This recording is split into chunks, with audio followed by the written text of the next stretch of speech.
Hey all, welcome back to Pokemon Ruby. It's kind of, unfortunately, it's time for grinding. But I'm here on a Friday because I had stuff on Thursday. And I'm here in the bowels of Victory Road, having done, I did a little bit of grinding off stream, but not much. So we got to do more. Gonkali is pretty far behind, and I got to get everybody else up to speed too.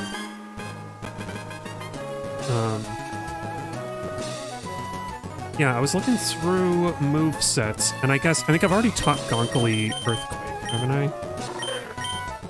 Oh no, I haven't. Because I guess she's gonna get Crunch at 33. And then, yeah, the rest are gonna be Dragon Claw, Earthquake, Iron Tail. Or Iron, or Steel Wing, I think. I want to save Iron Tail for, Opaque, because he can learn it. The one trick is, I was thinking about doing, Torment for Opaque, and I don't remember if I looked up whether I can even get Opaque. I'm looking it up right now. Because it might be post-game, it might be post-Elite Four. So, humor me a moment while I look up Durku.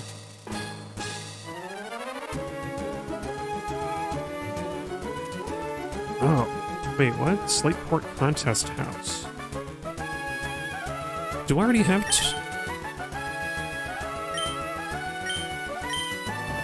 I don't already have it, do I? I don't even know which TM number it is.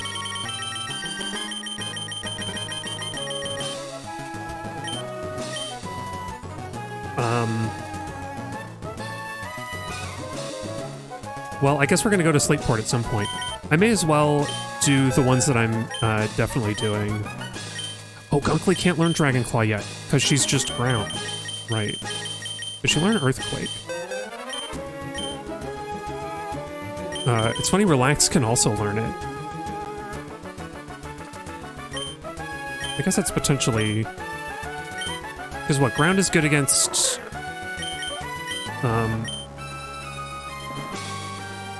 It's good against electric, poison, and steel? So... Yeah, I feel like the only place that we're missing... The only place that we're really missing type coverage is with Psychic, anything that's weak to Psychic. Oh yeah, and Steel Wing... Gonkali can't learn Steel Wing yet because she doesn't have wings yet. But she will. She will! And where's Iron Tail? I'm sure I got Iron Tail. Or did I not get Iron Tail? Hang on. And also, can I go learn Water Pulse? Oh, Zoomies. But Zoomies already has Surf. Good thing I still have Side Pokes open. Where be Iron Tail? Oh, it's in Meteor Falls. Okay. So I guess we're gonna go to Meteor Falls this stream. I went there before because I forgot to actually, like, check it out properly. So actually, let's dig out. Let's actually go there now. We may as well. We're gonna go to Meteor Falls to start the stream.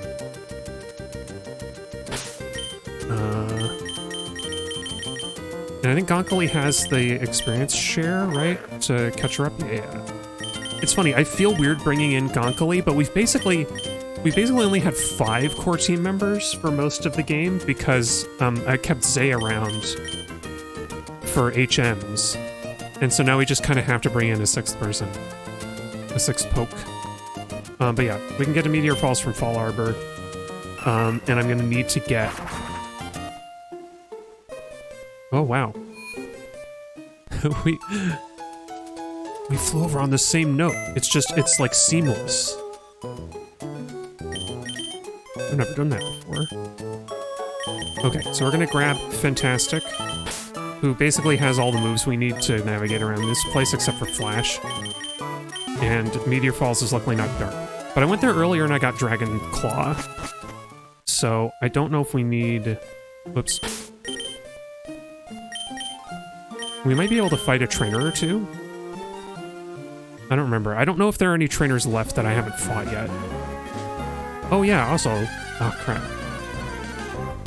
The Pokénav tells you if old trainers want to fight, right? Like we can rebattle some old trainers. Also, I should have healed, but that's fine. Trainer's eyes. Yeah, they got the little Pokemon. They got the little block, right? Okay, so let's go. Maybe that's what we'll do this stream. We'll go and rebattle old flames, old trainers. Boy, I'm not great. I don't know if there's. I've never figured out if there's like significant lag with my monitor, because there might be.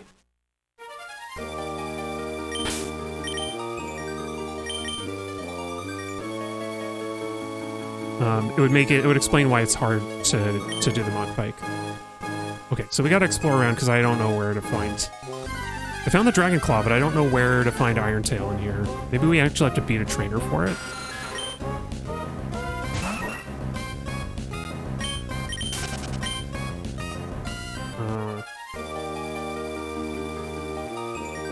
Because yeah, there's no explanation of how you get it on side pokes. You just kind of have to go over.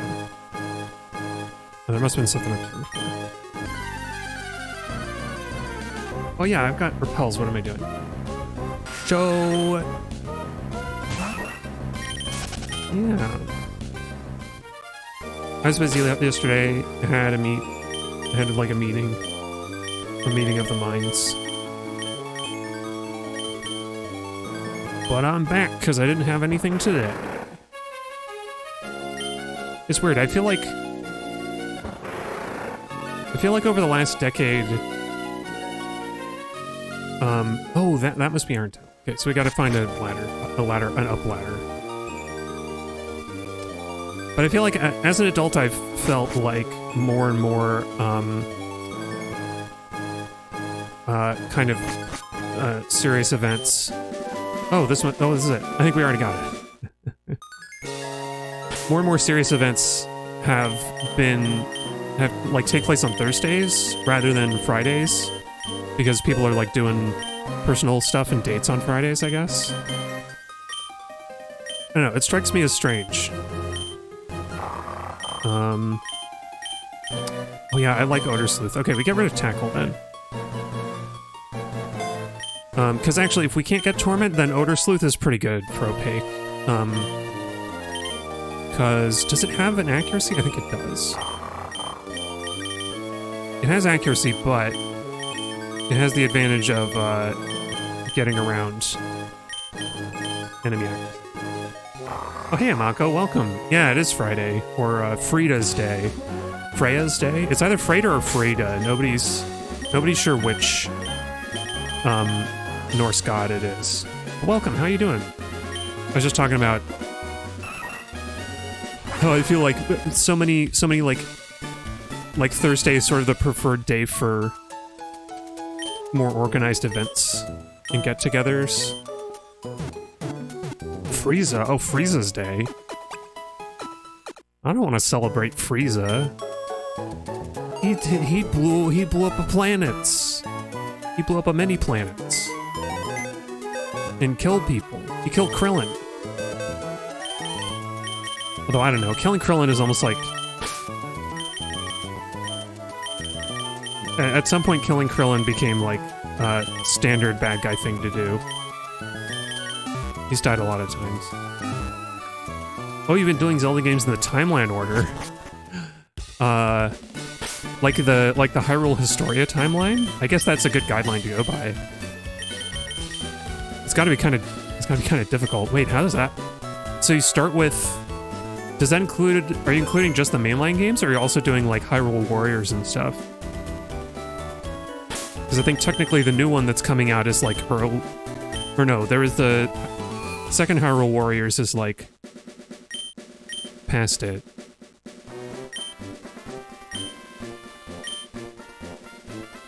Oh wait, do I not have a contest pass? Well, the timeline only includes the mainline games. Gotcha. And actually, and anyway, now that I think about it, oh, we still have the red orb. Did we never get the blue orb back? Hang on, we were supposed to get the blue orb back. Is there more that we have to do with Team Magma that I forgot about? Anyway. It took you like 2 weeks for Skyward Sword, and now 12 hours for Minish Cap. Oh, wow. Is Skyward Sword really that long, or you just sort of spread the time out for other reasons? Because I'm kind of tempted to stream Skyward Sword at some point. I have a Motion Plus. It just work quicker and easier than in Skyward Sword. Ah. Gotcha. Yeah, hang on. I guess we don't have the contest pass. I don't know. I'm here because I heard that there's... Is this the contest house? I heard that I can get the Torment TM here, but there's a name raider. Fan club.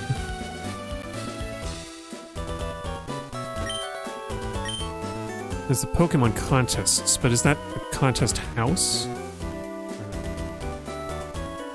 Oh, you hadn't played Skyward Sword unlike Minish Cap. Oh, yeah, so most of us blind. Yeah, that'll make you take longer. Yeah, I think I emulated Minish Cap as a kid. So, it would still take me a long time because I don't remember it well. It's really jamming music, though. I thought about putting some of the Minish Cap music into the stream playlist, but then I realized it's actually kind of short.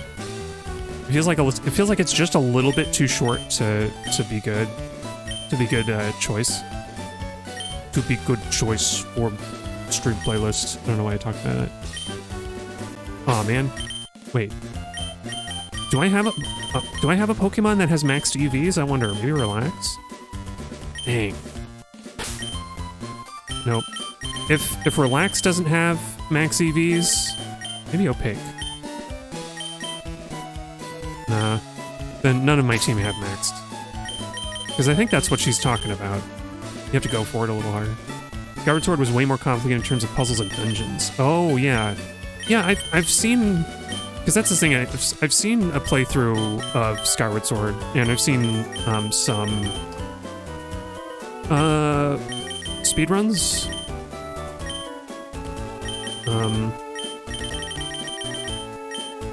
Yeah, I don't know what item we should give her to Relax. Maybe she's like kind of fast. Maybe the like Macho Brace. I don't know. Even other 3D Zelda were simpler. Maybe Twilight Princess. Yeah, interesting. Yeah, because I've only ever played the Wii Twilight Princess. Oh wait. Oh no, these are not. That's hidden power and that's secret power. No. Or something. Or maybe it's not secret power, but it's the like earth power, like nature power.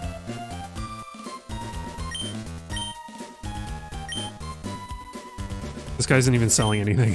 He's just like.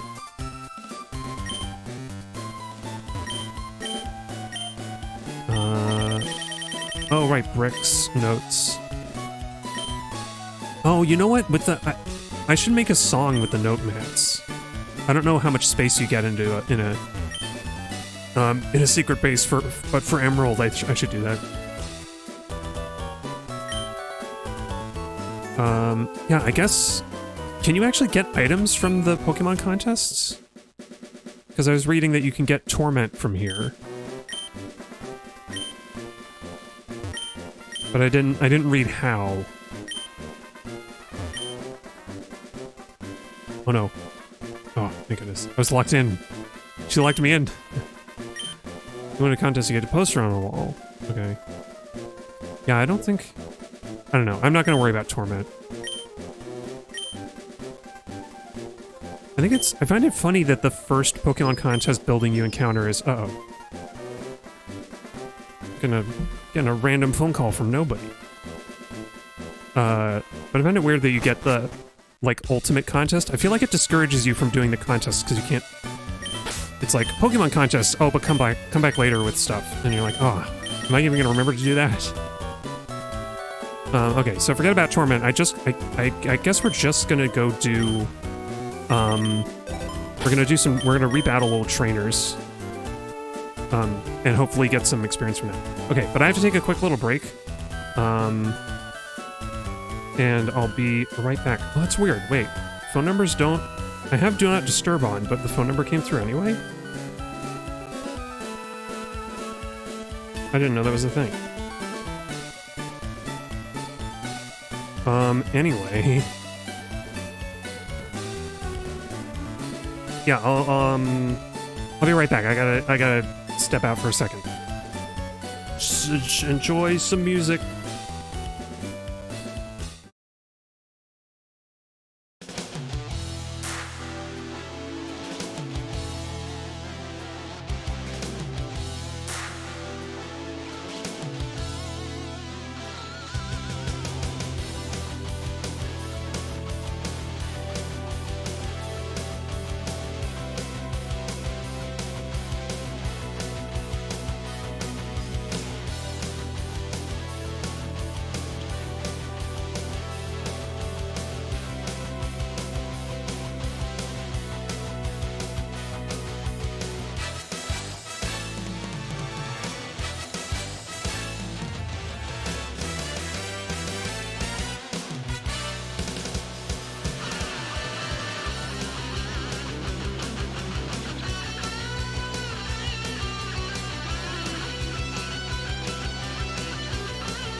Sorry about that, I'm back from the break. We fast forwarded through figurine collection.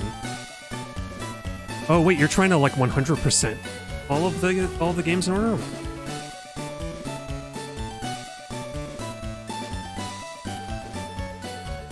Oh, and a piece of heart is locked behind it.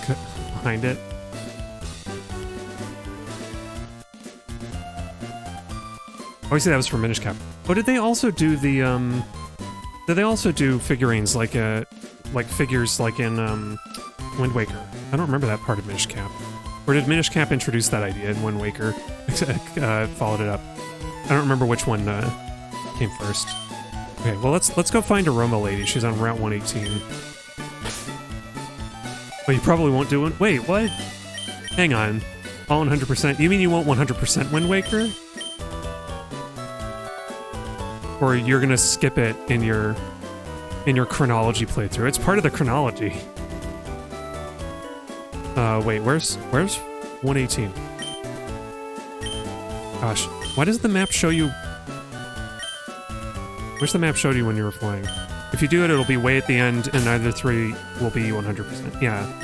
No, I wouldn't expect to 100% all of those. Although, I would happily 100% Wind Waker anytime. Even doing the figurine collection is like really fun. Actually, what I liked about the Wind Waker, yeah, wait, where the heck is 118? Oh, here. We gotta go east of Marble. Oh, it's part of the adult timeline, which shouldn't exist in the first place. Is it though? See, this is what never made sense to me in the chronology, and why this is I kind of okay, I've got kind of a weird take on Zelda chronology where I kind of, in a way I don't care, but I also have a feeling on it. Like, the introduction to Wind Waker looks like the, child ending of Ocarina leading into Majora. Like, it looks like the Link at the end of, at least to me, it looks like the Link at the end of Ocarina, he left the, like, he defeated Ganon, he left the kingdom into, like, you know, Termina Bay, and he never came back. Which would be the other timeline. But are you saying, does the Hyrule Historia put it as the adult timeline where, like, Link turned into an adult and failed? In theory, if Link dies and fails in any way, in any of the games, it would spawn an alternate timeline, yeah. No, yeah, for sure. But, I mean, the assumption with any game series sharing a timeline is that the hero doesn't die, like, deaths are not canonical. Deaths are not canonical unless they're like a cutscene or something. Like, that's how I've always thought of it. The only time games actually take place in an alternate timeline is after Ocarina. Yeah. I know that part of the Hyrule, like, timeline, the, like, official timeline thing. But I will say what my take is on all this stuff. Okay, 109 is Tuber. A Tuber on Route 109. That must be down here? Yeah. The alternate timeline where Link fails in most games doesn't really exist. Yeah, which, that part doesn't make much sense to me. Like, the idea that Wind Waker happens if with Link in the future and he fails in the final battle with Ganon? That it doesn't really line up with, like, the legend that they tell at the start of Wind Waker. So it's confusing, because, like, the hero disappeared and Ganon came back again and he wasn't there. You know? Anyway, this is the Tuber. Cause my thing is, what makes the most sense to me is that every game that isn't a direct sequel is not literally history in other games. So, like, you think about it, these games are the legend of Zelda. In Wind Waker, the events of Ocarina are a story that people tell. And, like, the literal events of Ocarina of Time don't make sense with Wind Waker, and so the thing that makes more sense to me is that it's just story and legend.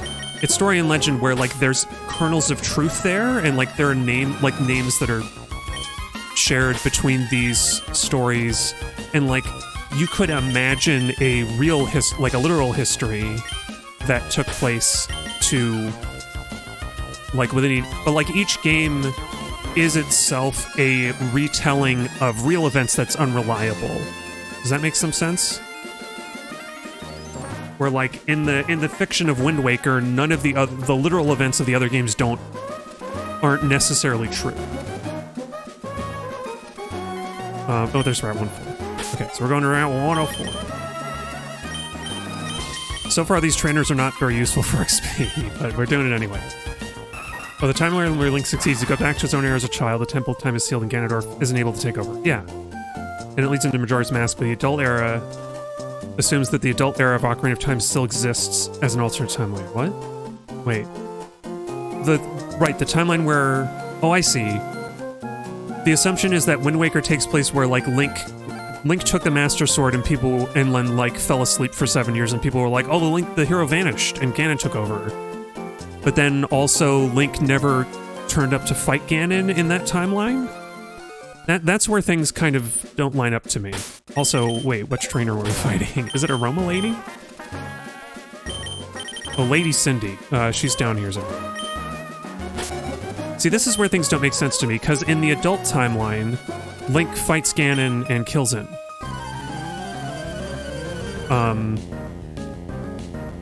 And so, I guess if there was an alternate timeline if the alternate timeline is that Link dies and doesn't kill Ganon, then, like, does Zelda escape somehow? This is where things get a little murky, and I don't feel like it's all... Oh, what? Wait, how did I miss? Hang on, does Hyper Beam miss? Oh, it does. It's only 90. Oh. Ah. Okay. Aerial ice. The adult area simply does not exist anymore after Link returns to his era. Yeah, yeah. If you're doing, like... If you're thinking in terms of causality, then... Or if you're thinking in terms of a, like, unified linear timeline... Yeah, it feels more like Back to the Future, where Link just undoes... By going back in time, he undoes the future that was going to happen, and it doesn't exist. I don't know. We know that child and adult ages in Ocarina of Time happen in the same timeline. What? Now that part doesn't exist. Unless they're saying that time travel in Ocarina of Time isn't real time travel, they're actually just traveling between alternate timelines. Oh, right. But we know that they happen in the same timeline, because planting a magic bean as a kid grows into an adult. Oh, okay, sorry, I had to read the whole thing. Yeah, and events that happen as a child affect you as an adult. Yeah. It's... I don't know. I don't know who exactly... Okay, Beauty just gone around 120. I don't know who exactly...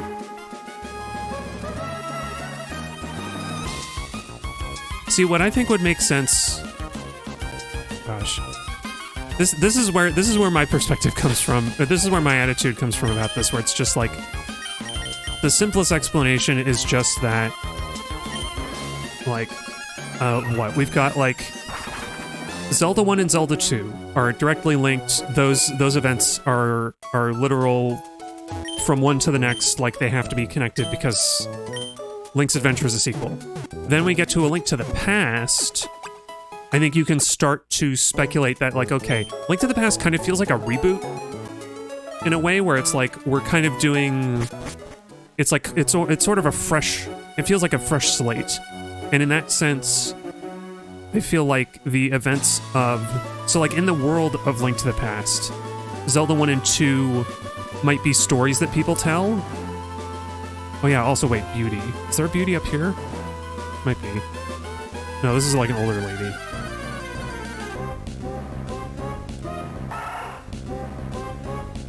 Yeah, the adult era where Ganon took over and built Ganon's castle doesn't exist if Link goes back to his time, which means Wind Waker doesn't happen. Yeah. No, I understand that part. It's just that, like, Wind Waker also makes sense if if Ganon is initially stopped from taking over and then Link goes away to Majora, to Termina. Because the sequence of events after that is that what I always read from the intro of Wind Waker is the implication that after Link left to go to Termina, that Ganon came back again. Because you think about it, the king just what happens at the end of Ocarina? We don't really know what happens except that Link is like, I know what Ganon is gonna do and we're gonna just stop him. Do they like execute Ganon or does he get put in jail or something? Like, I don't know. I think it makes some sense that at the end of Ocarina, after the end of Ocarina, Ganon is like put in jail or something, and then Link goes to Termina Bay, and people, like, it still works, because then Ganon isn't dead, like, he would come back. He would come back, like, he would get out of jail and like, hatch an escape plan. And because Link is busy in Termina Bay trying to stop the moon from crushing everybody, he's not able to come back. Like, we don't really know what happens to Link after the events of Majora. Like, he's still looking for, you know what? Opaque has digs. Phantom Hourglass definitely canonically happens right after Wind Waker, though. Yeah, no, exactly. That's why I was bringing up the example of Zelda 1 and Zelda 2 Link's Adventure. Because, like, Wind Waker and the 3DS Zeldas, Phantom Hourglass and, I think Spirit Tracks also is supposed to, like, be related to Wind Waker, kind of? Or is it just the same style? But, like, you know, and Ocarina of Time and Majora happen after each other. More recently we have Breath of the Wild and Tears of the Kingdom are like directly correlated. Oh, Spirit Tracks is thousands of years after Phantom Hourglass? In the official timeline? Yeah. I mean, that feels like it just... I feel like maybe Nintendo doesn't understand how long 1,000 years is. It's like that Joseph Anderson critique of Fallout, where it's like, I don't think you understand how long 300 years is if you're suggesting that like the world is still like low fantasy and otherwise much the same as it was after like thousands of years. It's something that kind of bugged me about if you think about it too much, something that kind of bugged me about Breath of the Wild, where they're like, thousands of years ago the ancient the Sheikahs had this advanced technology, and it's like 1,000 years ago? Like 1,000 years ago, we didn't have the steam engine in like the real world for comparison, for a point of comparison. But I don't know. It works in a fantasy setting because it's like lost knowledge. It's like lost knowledge and technology. On Wind Waker, Hyrule is submerged, but in Spirit Tracks, a new Hyrule was built elsewhere. Yeah. That was the impression I got, is that Spirit Tracks takes place in the Hyrule that King Hyrule was like,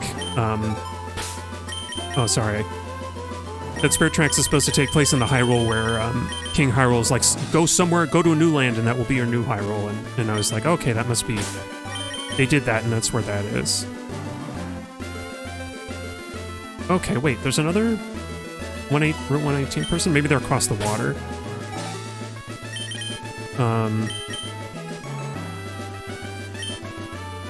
But yeah, like Spirit Tracks is a new Hyrule. So like, yeah, you can like kind of group those three together. I would almost make like a bubble chart or something where like you can group together. I kind of wanted to do this and I never did. I like had the idea of making a chart that was like Zelda games that are definitely chronologically linked to each other, kind of like grouped in little like circles and like bubbles. And you can have little timeline in between each of those.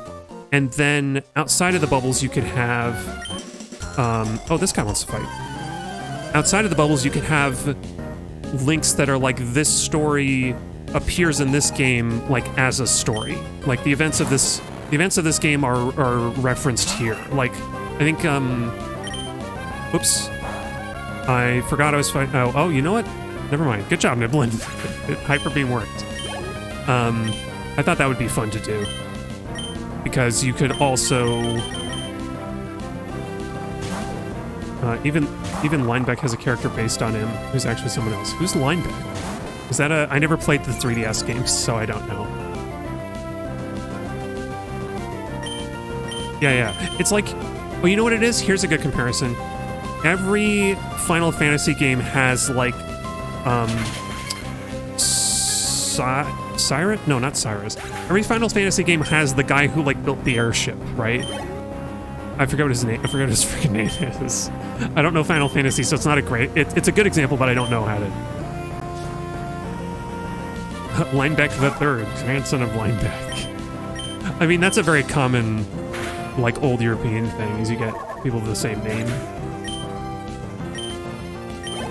Who's the guy?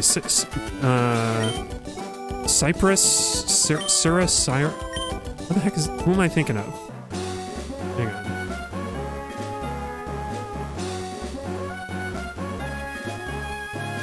He's like usually the guy who like built the airship.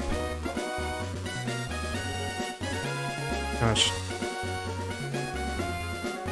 Like recurring characters?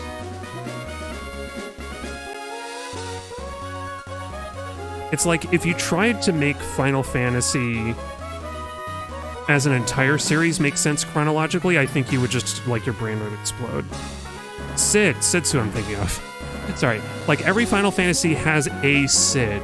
You know what, actually, this kind of already works in The Legend of Zelda. Because every Zelda game has a hero, has a Zelda, but they're not the same Zelda, they're not the same Link. They're not the same, like, you know, hero. And I think it makes sense that, like, even the stories in Zelda games are not the same literal, like, they're not the, it's not the same literal, you know, Kakariko Village, right? Or the same literal Hyrule Castle. Like, they might be similar enough. Like, the Ocarina of Time Hyrule Castle looks way different than the one that you visit in Wind Waker, but it could be the same castle, and like the details of the story as told in Wind Waker are different. The timeline has an afterthought. Was an afterthought either, right? Yeah, it is. It's a retcon. It's a retcon to make everything make sense. I think what would make sense, So here's like the chaotic option, additional option. What would make some kind of sense, while I try to find Route 120, is if you could arguably build a like literal historical timeline of the games, but it only works in that framework of the stories being myth and legend relative to each other and not literal history. Anyway, I mean, I find, honestly, like, it's a fun exercise to try and make the, like, multiple timelines thing work, but I find it a more engaging exercise to be like, okay, which games are actual history and which ones are just, like, figurative? Okay, so we go to 420. If they made the games with a timeline in mind, they would have linked them together. Yeah, oh, absolutely. Like, that's why I think the legend thing works best, because there's always a Link, there's always a Zelda, there's always a Ganon, but then you'll have, like, recurring things where, like, there'll be a reference to, you know, Princess Ruto, you know, there'll be a reference to Ruto somewhere in one of the other games, and it's not, like, the literal Ruto from Ocarina of Time, necessarily, but it's like, you know, in this world, that Princess Ruto was so-and-so, and she did this or that. And then in Ocarina, like, she was, like, we know her to be this, and it's different. You know, it's like the difference between, it's like there's, countless movies and books written about Napoleon and his life that are, like, historical fiction, and then there's, like, the actual history of Napoleon that, as best we know through documents and accounts, and then there's, like, an actual... Then somewhere there's, like, the real story of Napoleon that, like, nobody necessarily knows correctly because information has been lost. It's not canonically set in game, but we at least know from A Link to the Past. Link from A Link to the Past leaves to sea after A Link to the Past and ends up getting stranded. Oh, is that, that's in the, is that in, oh, what's it called? Link's Adventure? Like the Game Boy game? Coho Link's? Because I don't know the Zelda games all that well. Like, which ones have I played? Wait. I've played a bit of Zelda 1. Link to the Past, I've beaten it at least once. Beaten Ocarina of Time, played... I don't know if I beat I think I did beat Majora's Mask. I didn't do all the side quests, so I don't count it, really. Wind Waker, I've done Twilight Princess, and Breath of the Wild. I skipped Skyward Sword. So, like, I've done those ones, but I haven't played, like, the Game Boy or... Oh, no, and I've played Minish Cap. I think I tried playing, like, Four Swords Adventure or something as well. But, yeah. Yeah, Link's Awakening is supposedly him arriving after finally being able to leave Coho Link, but that's not canonically set in the game either. Oh, yeah. Because isn't... One of those games is, like, is a dream, right? Doesn't he... I mean, spoilers, I guess, for... Is it Link's Awakening? It turns out to be a dream? Which, I mean, is kind of... they called it Link's Awakening. So that's kind of a funny play. Funny play on words already. Oh, we got a Bug Maniac. Oh, here on Route 120. Wait. Here where I am now? Okay, so as long as I don't go to 121, I can find a Bug Maniac. Yeah, otherwise Majora's Mask is direct sequel to Zelda 2. Yeah, exactly. Most games were just Nintendo... deciding the games were related. Yeah, exactly. Oh, these guys are all ninjas, aren't they? Yeah. These guys and gals and other pals. I forgot. Some of the ninjas are girl ninjas. I think. I'm actually not sure now. And I don't know if the Bug Maniac... Wait, actually we can check. Is the Bug Maniac... What Bug Maniac? Branded. Oh, I see. Looks like this. Yeah, just for the sake of being able to write a timeline. Yeah. Yeah, exactly. That's why it'd be fun.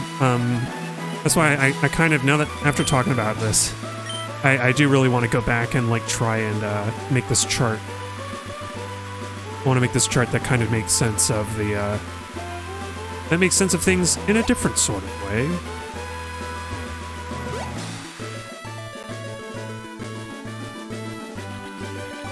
Is it you? Oh, it's you. Want to battle again? Yeah. Skyward Sword being the first in the timeline makes a lot of sense, considering the lore. Yeah, because that's where, like, Ganondorf, like, is created in that game. That's why I know, like, I know a bit of it already. But yeah, Ganondorf, like, kind of comes to be. Which, I don't know. It's interesting. I think it's a shame that Girahim seemed like an interesting enough villain to be the villain of the game, but then, like, it's like, nope, Ganon. It's Ganon again. I guess it was also, like, the 25th anniversary as well, so they were, like... They wanted to be like, we want to make the game that, like, started it all. Ganon origin story.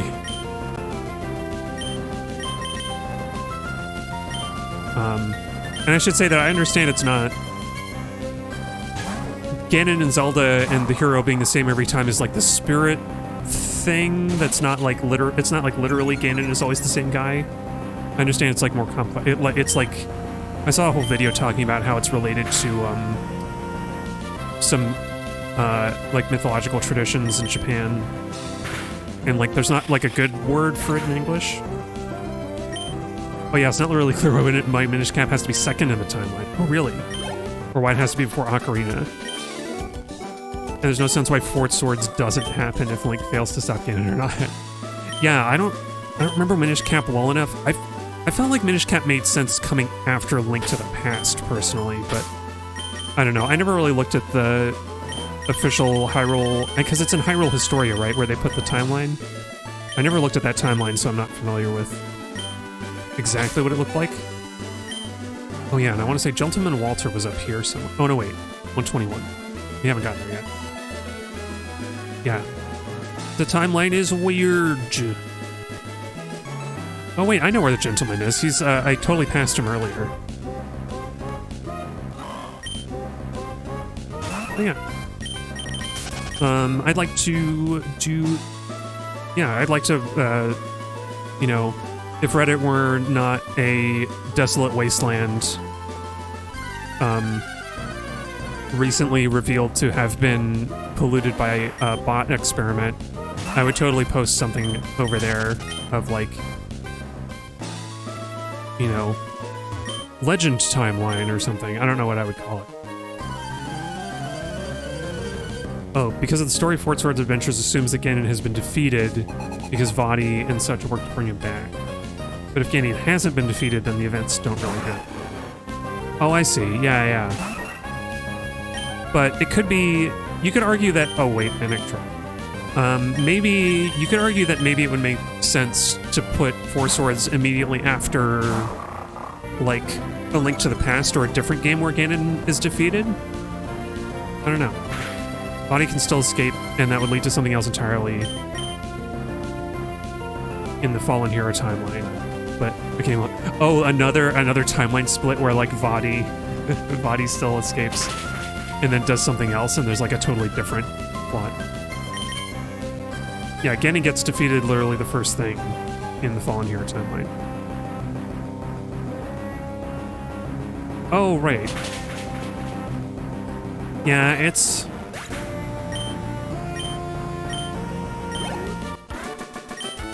Using Ocarina of Time to split the timeline is just too convoluted, I think.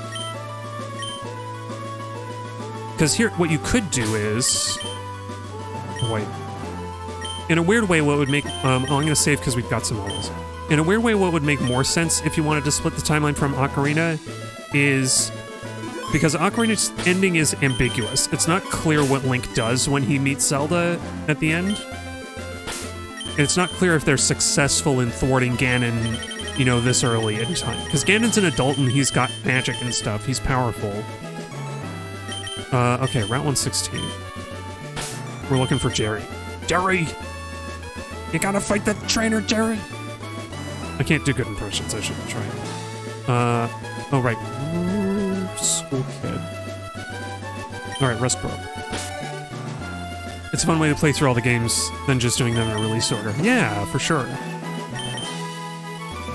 Although, I like playing games in release order just to see how things changed and influenced each other over time, but also, like, yeah, trying to play it in, like, some relatively chronological ways is a cool idea.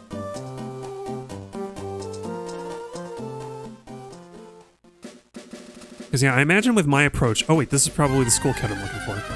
I imagine with my approach, you would have to you could group some games as very clearly taking place before others, but then you would have to also, at some point you have to reconcile that...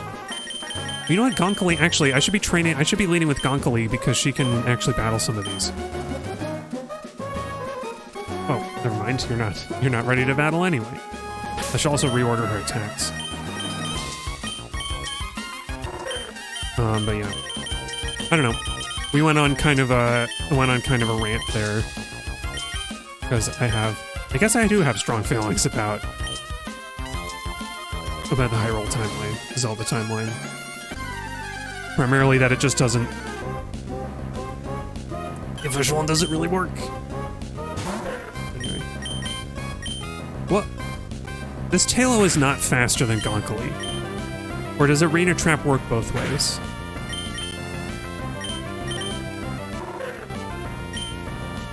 Huh. Okay. I guess we bite the Tailo. Why would Arena Trap prevent me from leaving? That's gotta be what's happening, right? Because there's no way Gonkali is slower than a Tailo that low level. Okay. So until we find the right trainer, I'm having Opaque in front. Because I don't want to bother using another Repel. Well, I should. Oh, Ocarina of Time would have made more sense. It was a Chrono Trigger, yeah. Man, that's something I like about Chrono Triggers, the way they do the time travel. Because yeah, it's like Chrono Trigger gets a little bit weird, but it still mostly makes sense because I need cut, don't I? No. Okay, we gotta go get Zay after all. But yeah, because it basically is like, I mean, Ocarina of Time kind of does work like Chrono Trigger a little bit. Yeah, you could beat Ganon as an adult, but that's a worse ending because so much suffering. Yeah, so much suffering has already happened. I mean, Ocarina of Time, now that I think about it, Ocarina of Time does kind of work like Chrono Trigger because you could go to the prehistoric era and defeat... you could defeat Lavos before anything as a result of Lavos happens. So in that way, it kind of is. You get the best ending if you went back in time and beat him as a child. Oh, I see what you mean. Yeah, yeah. If you actually played that in gameplay. I think that, unfortunately, I think that can't work because you need to have the Master Sword, and the whole point of the game is that Link isn't good enough to have the Master Sword.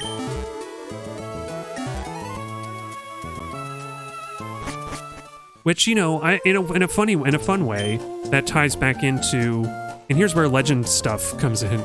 That ties back into Legend of Zelda 1, where you're not allowed to have the Master Sword until you've proven you can use it. It got, like, kind of messy in translation. It's not, like, literally the Master Sword, I guess, but, like, the best sword in Zelda 1. The best sword in Zelda 1 you're not able to use until you're, like, stronger. And they do that more literally in Ocarina of Time, where you're not allowed to have it as a kid. So that's kind of fun. Yeah, they could have just made it different. Because in a way, what I'm thinking is that, in a way, the Ocarina of Time locks you into the best possible ending with a Chrono Trigger setup. Because I don't know why. Like, why?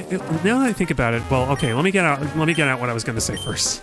Is that what makes sense with the similarity is that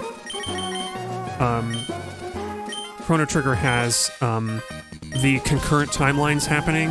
Like, you can, like, when you travel back to 1000 AD or whatever it is. I think it's just 1000 AD.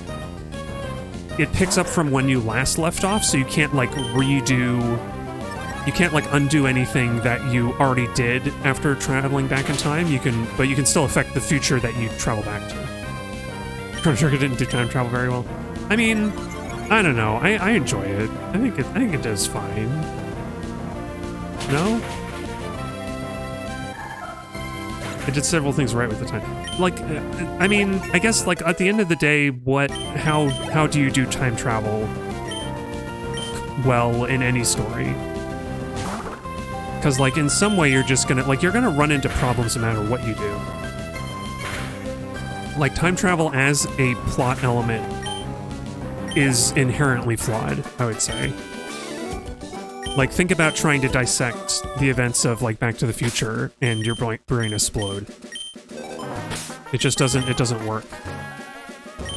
It only, like, a story like Back to the Future, even a story like, Looper, only really works if you're paying attention, if you're only paying attention chronologically. If you try to actually make sense of the events, it breaks down. It breaks down and makes you cry, and then everybody's sad. Sorry, Poke fan Isabel. Is she just? Oh, I remember where she is actually. I actually remember this trainer because she stands out. Because I think she caught me out when I didn't want to have to fight somebody else. I don't know. I feel like Chrono Trigger does time travel like the best that you could conceivably do it in a story, or at least one of the best ways, because you just kind of have to. You just kind of have to like take the. You have to ignore stuff no matter what you do. Like if you think about. Again, thinking about Looper, it's like where.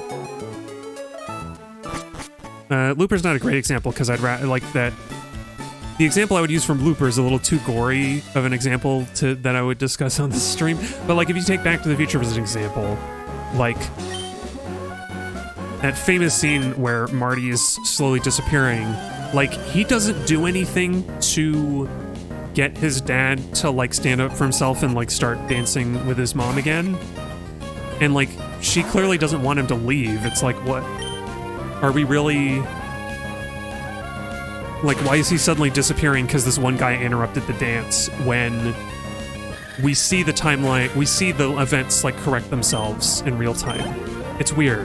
It's almost like Marty is making himself disappear because he thinks that all of a sudden his parents aren't going to get together. I don't know. But they had the right idea with Chrono Trigger, trying to apply time paradoxes but ignored, like, everything else that it would have implied. Yeah.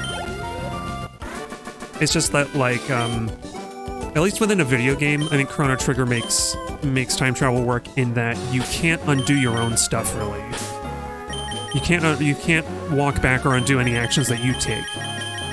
Everything is fixed, and that like, you know, that works. That makes sense. Oh, we got triathlete, Benjamin. So he's going to be up on the path somewhere. Let's go find him. Yeah, if the parents didn't get together because of him, then he can't have prevented them from getting together, therefore he doesn't disappear. Yeah, that's the big problem. The big problem is that there's sort of a causal... There's a paradoxical loop happening there, yeah. A paradoxical, like... Negative... Like a kind of a negative paradoxical loop. Actually, you know, we should go up to the top of Mount Pyre now, I'm thinking about it, and see if, the guy, like, maybe, what's his name? Maybe Maxie went back up there and already returned the blue orb out of misery or whatever. Maxie. Max Goof is the leader of Team Magma in this canon. I'm messing with the timeline now. But yeah, it's like... What I was going to say with Ocarina of Time is, now thinking about it, this is where the time travel breaks down. Once Link goes to the future for the first time, drawing the Master Sword, and he realizes, oh no, Ganon took over everything, why couldn't he just go back and do what he does at the end of the game? Like, why does he even have to defeat Ganon in the future when he's going to just undo the future events? You know, it doesn't make sense. It doesn't make sense at all. Because the only thing that happens in the future... Like, what even happens... Like... I guess what happened... like, the end of Ocarina gets confusing. Because, like, what does Zelda actually do once the Triforce has been reclaimed? She, like, sends Link back in time? Which is something he could do anyway? I guess she seals... She sends Link back in time, but she also seals the... Sacred Land. But then what? The Sacred Land was already sealed, though. So it's like, what did all of this accomplish? I guess they got the sages together. But then again, if you knew, like, Link, if you went around finding out who the sages are, you could go back in time and be like, hey, you're a sage, and then that's all. And then, like, you don't have to do this. It's like, I don't know. Oh crap! I still have Gonkali. Okay, well, Gonkali can beat a Gulpin.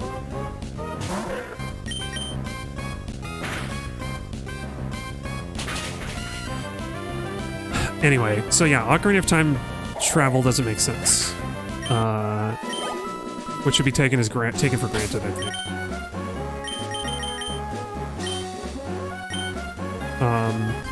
Was this guy? No, this guy's like a psychic.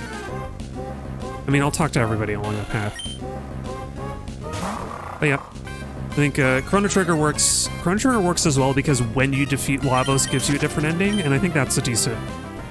I think that's a decent way. They also, and you know what? Actually, now that I think about it, do you think that the bad ending in Chrono Trigger kind of,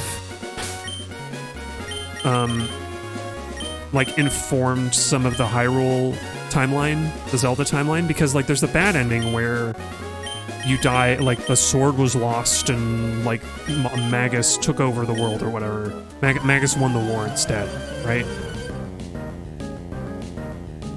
Which sounds like the justification of like a failure timeline in Ocarina. The difference is that there wasn't a Chrono Trigger, there wasn't like a direct Chrono Trigger sequel to like muddle things up, I guess. Because Chrono Cross is different. Right? Pretty sure it's different.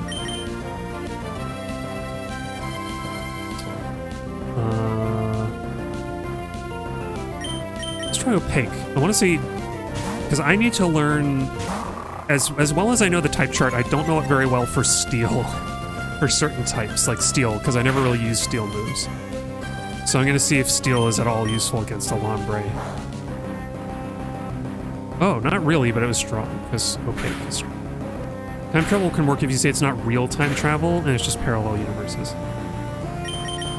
I guess so, but then, like, what are you actually... Then it's not time travel. And if it's not time travel, then what are you actually doing? Yeah, I think even then it doesn't... Because you would have, you're talking about like many universes, right? Where there are technically multiple...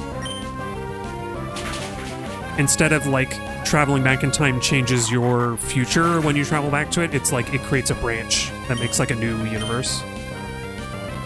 Yeah, things you do in the past can't affect your present or future, because the things you do in the past happened in an alternate universe. Yeah. Like what would actually... I think parallel universe kind of is a weird way of phrasing it. I think what would make sense... Oh, also I gotta switch out Zay, I forgot. I think I get what you're saying. What I would describe it more as multiple worlds approach to time travel. And the problem ends up being that whatever branch you create by changing... oh wait, did I not actually fight Pokefan Isabelle? Well, I guess I did. I gotta go find her then. So my thought is that... Oh wait, no, I did fight her, but now we have rematches already? Man, I would love to rematch the leaders. Well, they did that in World of Warcraft. Interesting. So I mean, the implication then is that... What I was going to say is if you do multiple worlds, branching timelines, then anytime you travel back into the past and change something, you can only travel to that future. You're like stuck on that branch. And you could go back to an earlier point in time, but then like your being there already like that's kind of the problem. Yeah, it creates disastrous implications for the lore. Or anything that decides to do this alternate universe thing. Yeah, exactly. Like, my thought is, so... Taking Back to the Future as an example... like, branching world... Like, just him being in the past is enough to change it. So... Traveling... Like, just looking at the first movie, he travels back in time. That, in and of itself, creates a branching universe where, like, everything... Basically, everything else that happens in the rest of the movie is a new universe. And it's kind of messy. It's kind of messy to think of it that way. But that's the way... That's kind of the only thing that would work there. And then him fading out and, like, the photograph fading is, like... has to be kind of self-inflicted in some way. Like, that part doesn't really work. But basically, anytime that... like, looking at the entire series of Back to the Future, you run into some real problems. because when Biff travels back in time, that should create a new branch, and then he would travel to a different future. Like, the DeLorean would just be gone. And so Back to the Future 2 really breaks down no matter what you do, and you just have to be like, it's a movie. This happened for the drama to happen. They decided orcs from an alternate universe, Draenor, opened a portal with the main universe, and they had to fight them back. But they presented as an opportunity to see a past version of Draenor, which became the Outlands. Except it also means nothing prevents bad guys from millions of other potential universes from just opening a portal. Yeah, that's the problem with multiple universes, is that there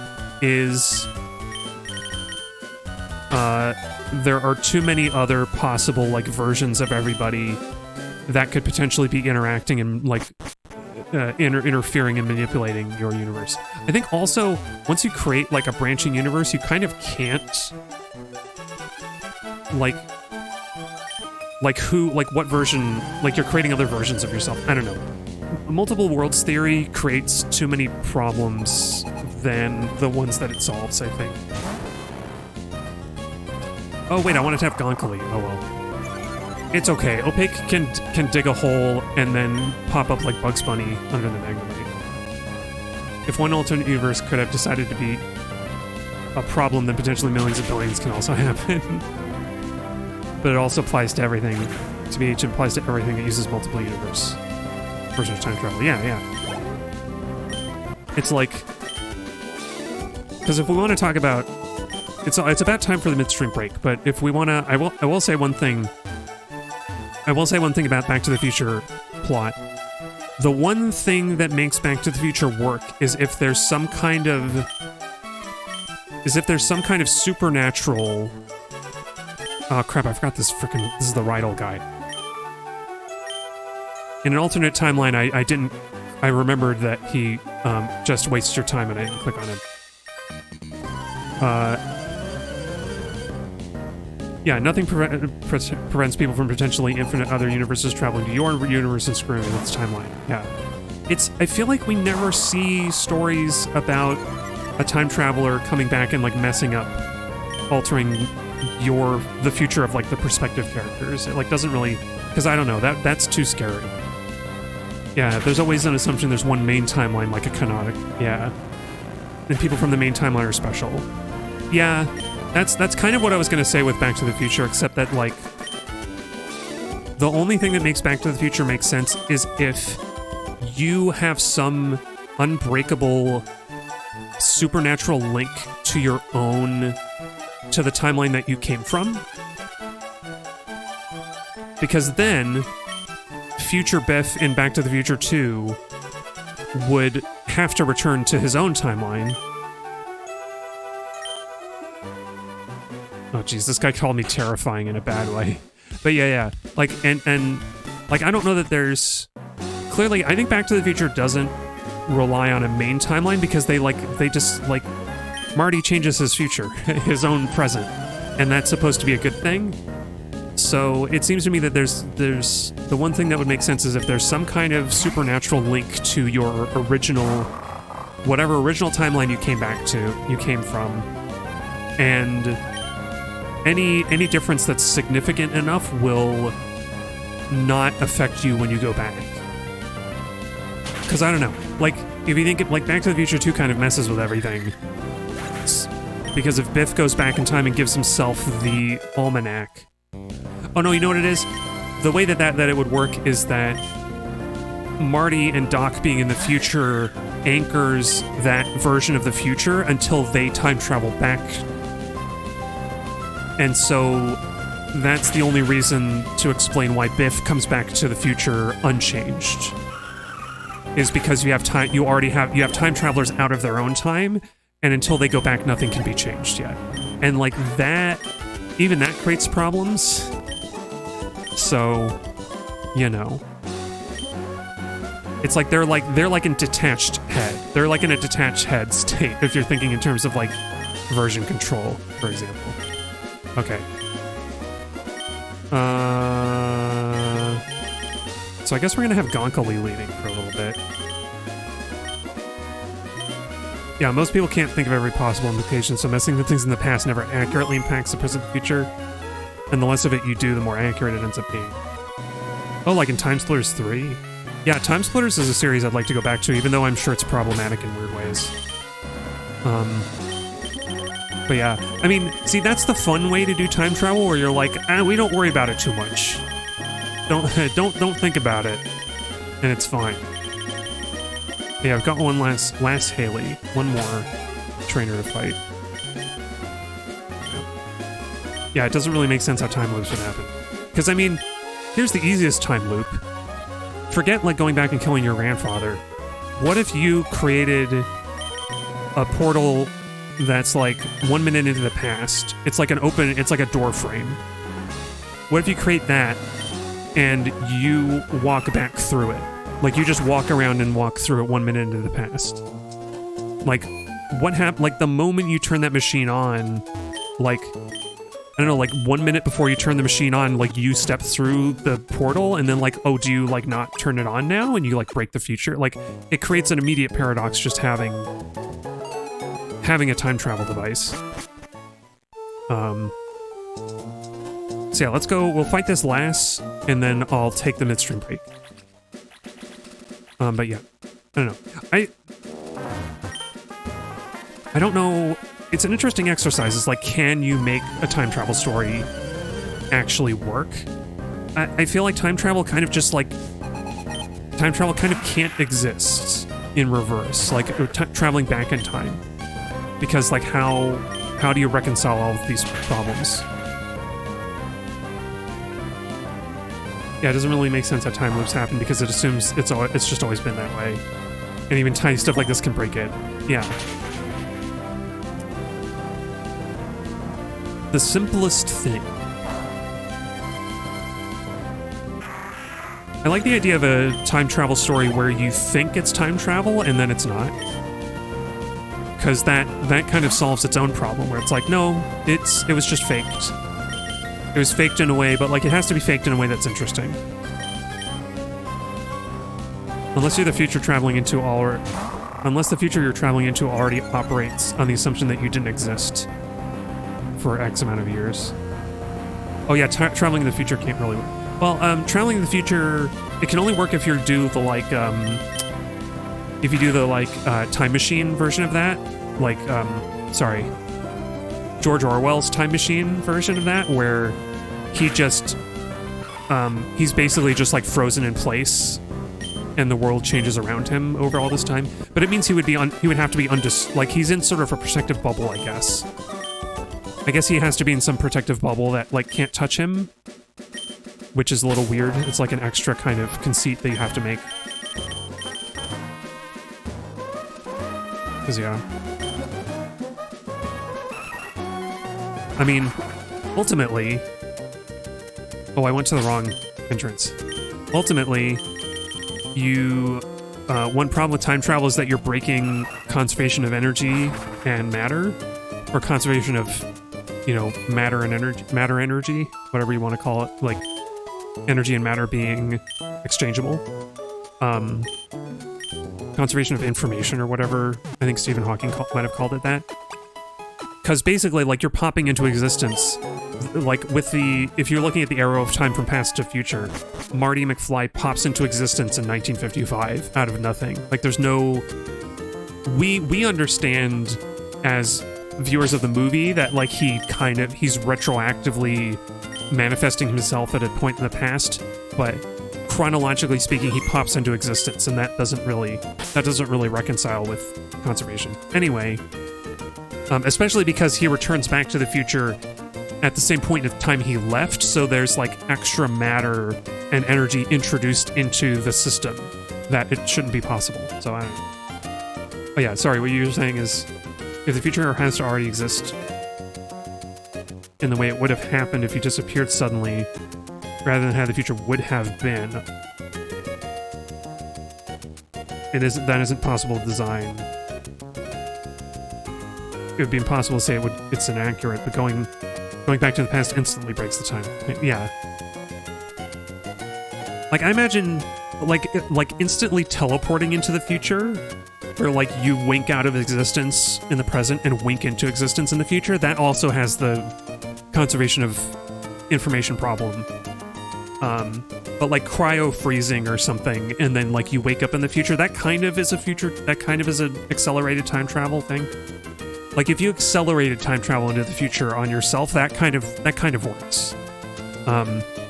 You know, somebody might just come along and break your machine, and then you don't get to go however far in the future that you wanted to, or the power goes out and you don't go how far you wanted to. Yeah. Oh, going back to the past basically means time machines existed from the beginning and nothing in the past can have happened anyway. Yeah. Yeah. I will also say, before we go on the break, I will leave you all with this thought.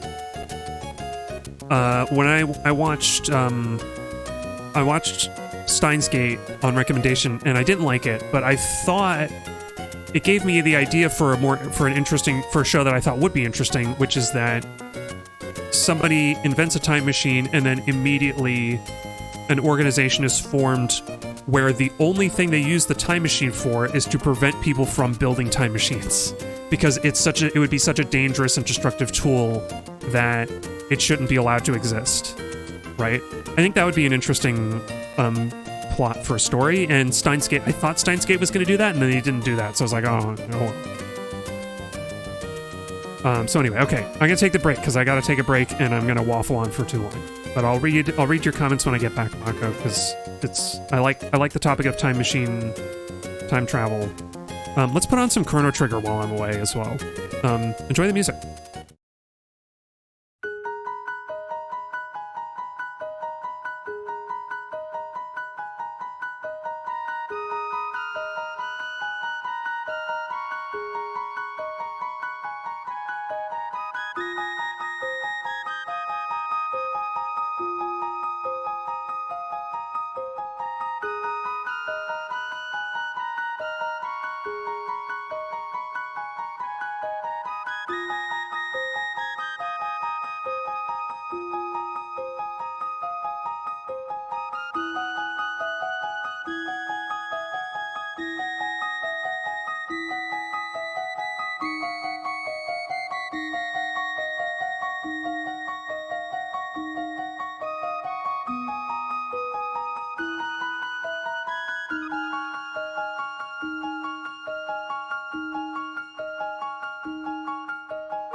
Okay, I'm back. So what were we saying, Mako? You were saying going back to the past means time machines always existed. Oh yeah, that I kind of read that. And nothing in the past can have happened anyway. Yeah, which is what made me think of the Steins Gate thing, and you know, the more appealing storyline to me of a plot where, like, an organization that prevents time machines from being built. But yeah, or they shut down all the other cryopods but yours, steal your baby, and then you're the only survivor of the modern day in a post-apocalyptic world. Oh yeah, is that oh, what's that? What is that the plot to? Oh no, Gonkoli's confused. We're playing Pokemon, remember?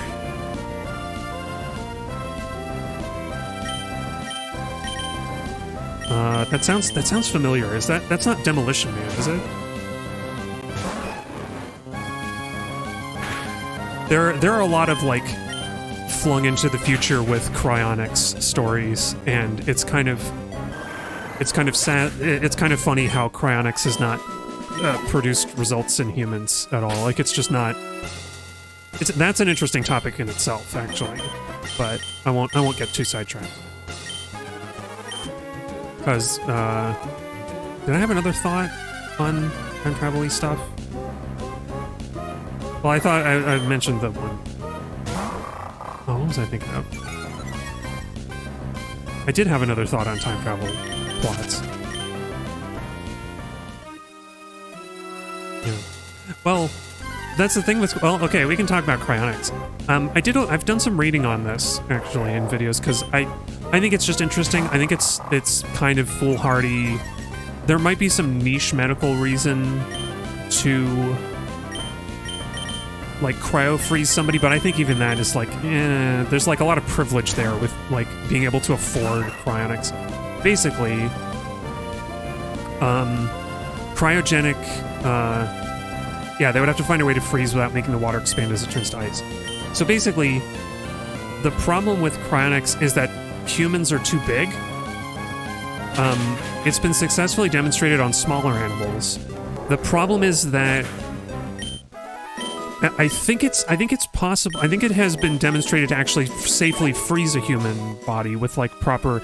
You have to, like, replace all of the fluids. A lot. It gets. I won't get too involved in it because it's kind of gross. You have to effectively, like, you have to substitute in, like, a proper.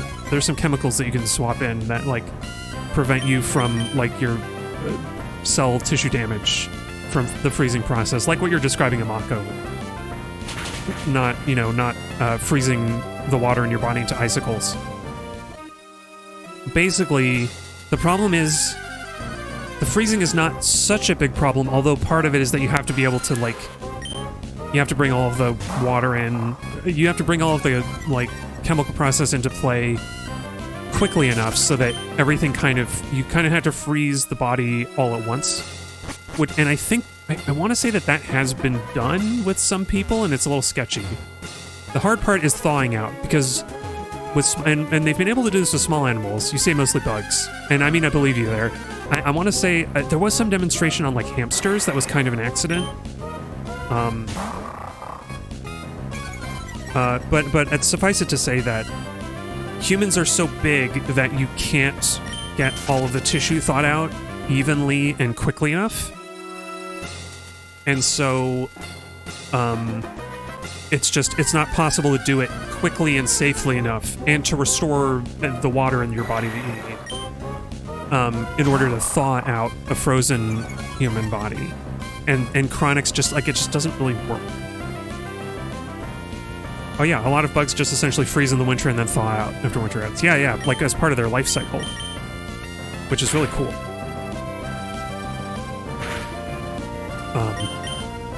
But I know there have been experiments on, like, on mammals, small mammals, like a hamster or a gerbil. And it's just humans are just too big.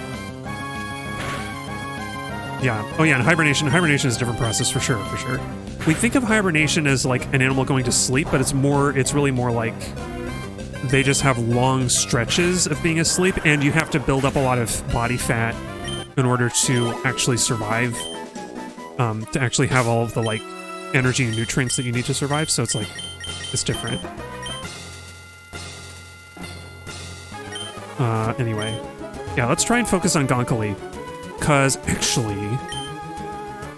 Hang on, I'm gonna go back to the center. Because... what level do we need Gonkali? We could use rare candies to get Gonkali the rest of the way, like once we've gotten her up a few levels. Oh yeah, they slow down the metabolism. Yeah, that's right. That was the other part of hibernation. So like a bear hibernating is gonna have a very low heart rate and everything. Yeah. Oh, this is not what I was looking at. Sorry. I was gonna look at how many rare candies we have because I don't remember how many we collected. Got 9. So I think once Gonkali is level 41, we can just do rare candies. I can use the rare candies that I've naturally collected to get her to 50. And, you know, a level 50 Flygon I think is pretty decent to work with and kind of level up like as we go through the gyms. Actually, as we go through the Elite Four. I should actually check what the Elite Four ones are. Yeah, they go 49, 51, 53, 55. So I think starting with all the members of the team at least at 50 is good. Anyway. Yeah, hibernating animals, they end up in a state where they're just laying there and passing time. But the body needs energy, so they have to stock up. Yeah, they have to stock up and eat plenty. Yeah, exactly.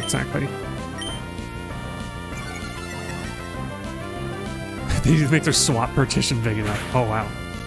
Good programming joke. Oh, I also forgot to heal up at the center. Oh, well. We'll keep fighting. Oh, of course, Relax is confused. Kick through the confusion, Relax. Ah, she hurt herself. And she's got a lot of attack, so it does a bit. But yeah, I need to, I forgot, I need to do my technique. Come on, Relax. I know Cryonics is confusing, and it's dumb. Hey, she did it. She snapped out the confusion. That's all she needed. Yeah, I was going to think about giving her an item. I don't think I have one to boost fighting type moves, but I would give it to her if I did. Because all she had, like, double kick is the best she has right now. Oh, unless I gave her Brick Break. I was thinking of giving Brick Break to somebody else, though. Get that Lyron. It's got lots of experience. It's got lots of energy that he's been saving up for the winter hibernation. I bet Lyrons hibernate. But yeah, I don't know. Cryonics was interesting. I think, was it Ask a Mortician did a Cryonics video, I think? She's neat.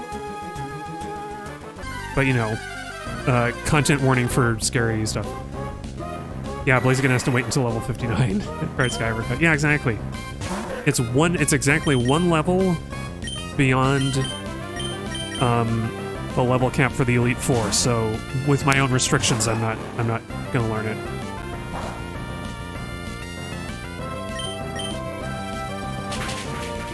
Unfortunately. It's just that I was thinking about giving Brick Break to... Oh, that was it. I was thinking about giving Brick Break to Zoomies, except that I then realized that Zoomies rollout, the defense curl rollout strat, is still useful, so I'm going to keep that instead.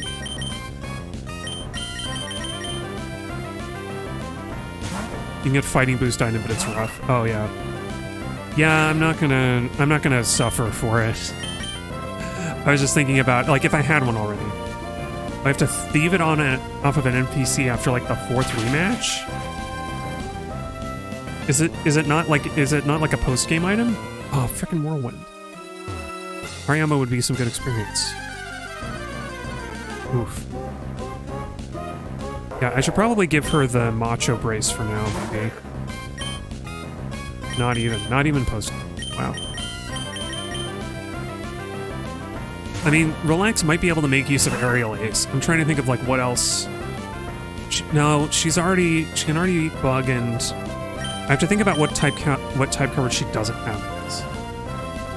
Because what does she do? She does Ice, Bug, Grass, Rock, Normal, Dark. But, like, what is she not effective against? She's not effective against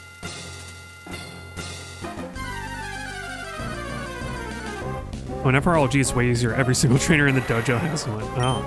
I thought you don't keep items that you thieve from trainers, though. Do you? Is that wrong?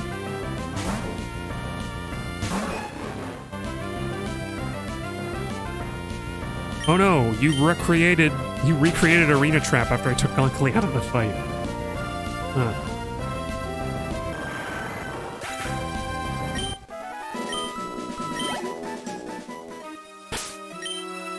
So I wonder, would it make sense to just give Gonkley the rare candies now? I've got 9 of them. She would get to level 41 and she would be kind of in line with the rest of the team anyway.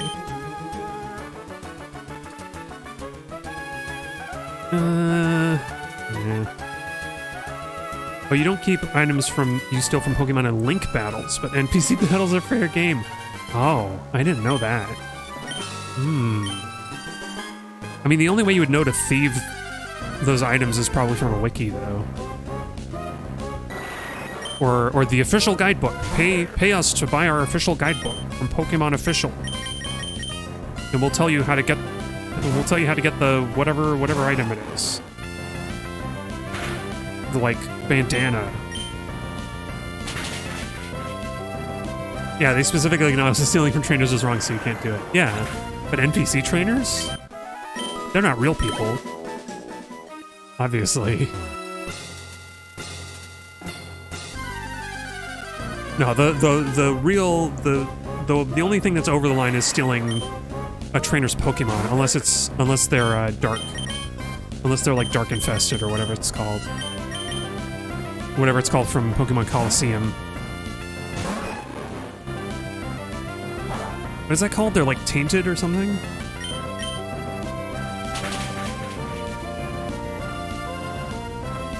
Yeah, if you thief and Pokemon took their item, you'd have to give it back. Yeah, yeah.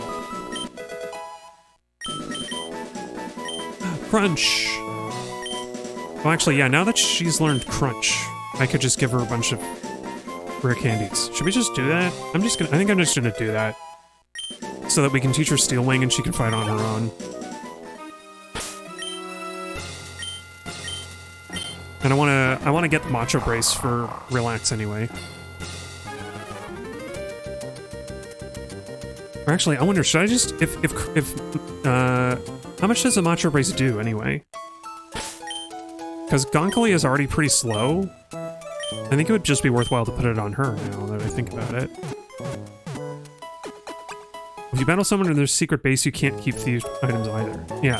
Well, yeah, because if you're battling other players, you don't want to be able to thieve items. Yeah, otherwise you could load up Nativa's 6 holy Master Balls and just get infinite Master Balls. Yeah, yeah. Oh no, wait, I wanted items. Bait species.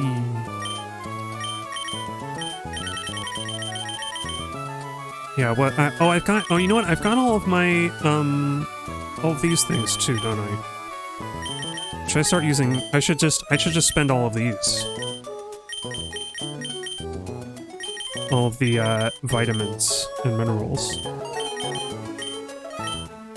And maybe PP up. We'll do PP up after everybody's got their, moves.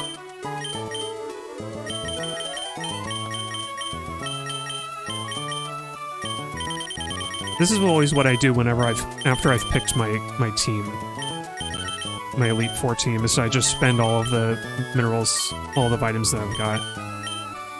The vitamin supplements. We got just one hip up.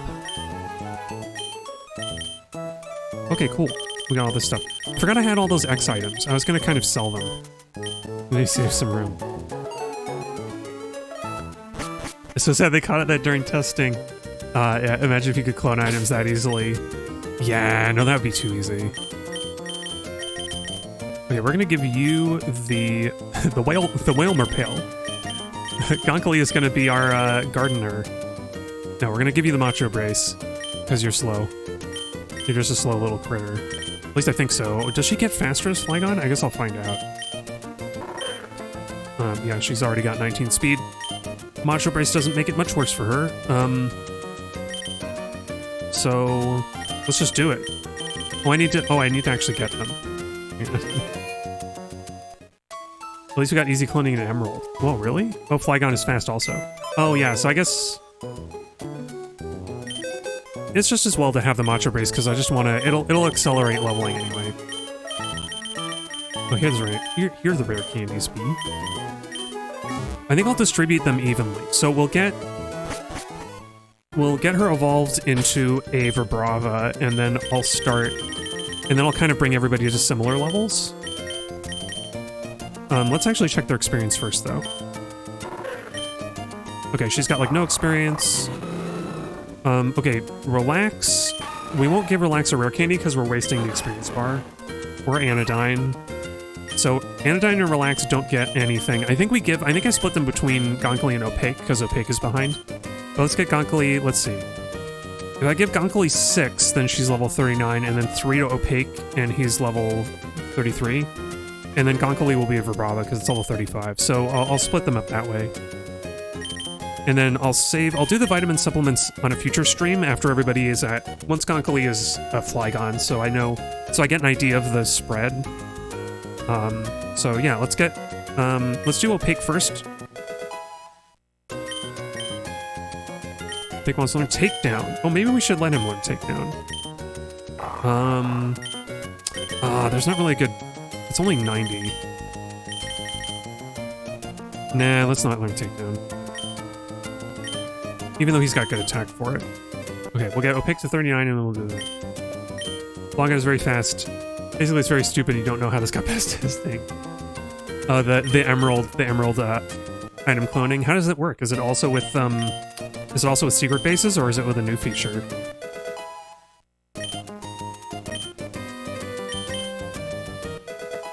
Boy, I feel bad about Rare Candy and Gonkly because she just doesn't have any EVs. She's just not going to get anything, really. Go to the battle tower. Deposit the Pokemon you want to clone. Oh, you can clone Pokemon. You deposit them at Battle Tower. Or just make sure they're in the box. Vibrava! Look at that little dragonfly. It's like a little dragon. It's actually a literal dragon. Yeah, we'll let you learn Dragon Breaths for now, although I'm just going to immediately replace it. Oh, you save, then withdraw the ones you want to clone, and talk to the Link multi-battle attendant. The game pauses for a second, and then you reset without saving. Oh. And the Pokemon are in both your party and in the box. Really? So you, like... The soft reset saves your party, and the hard... Or the soft reset only saves... Wait, how does that work?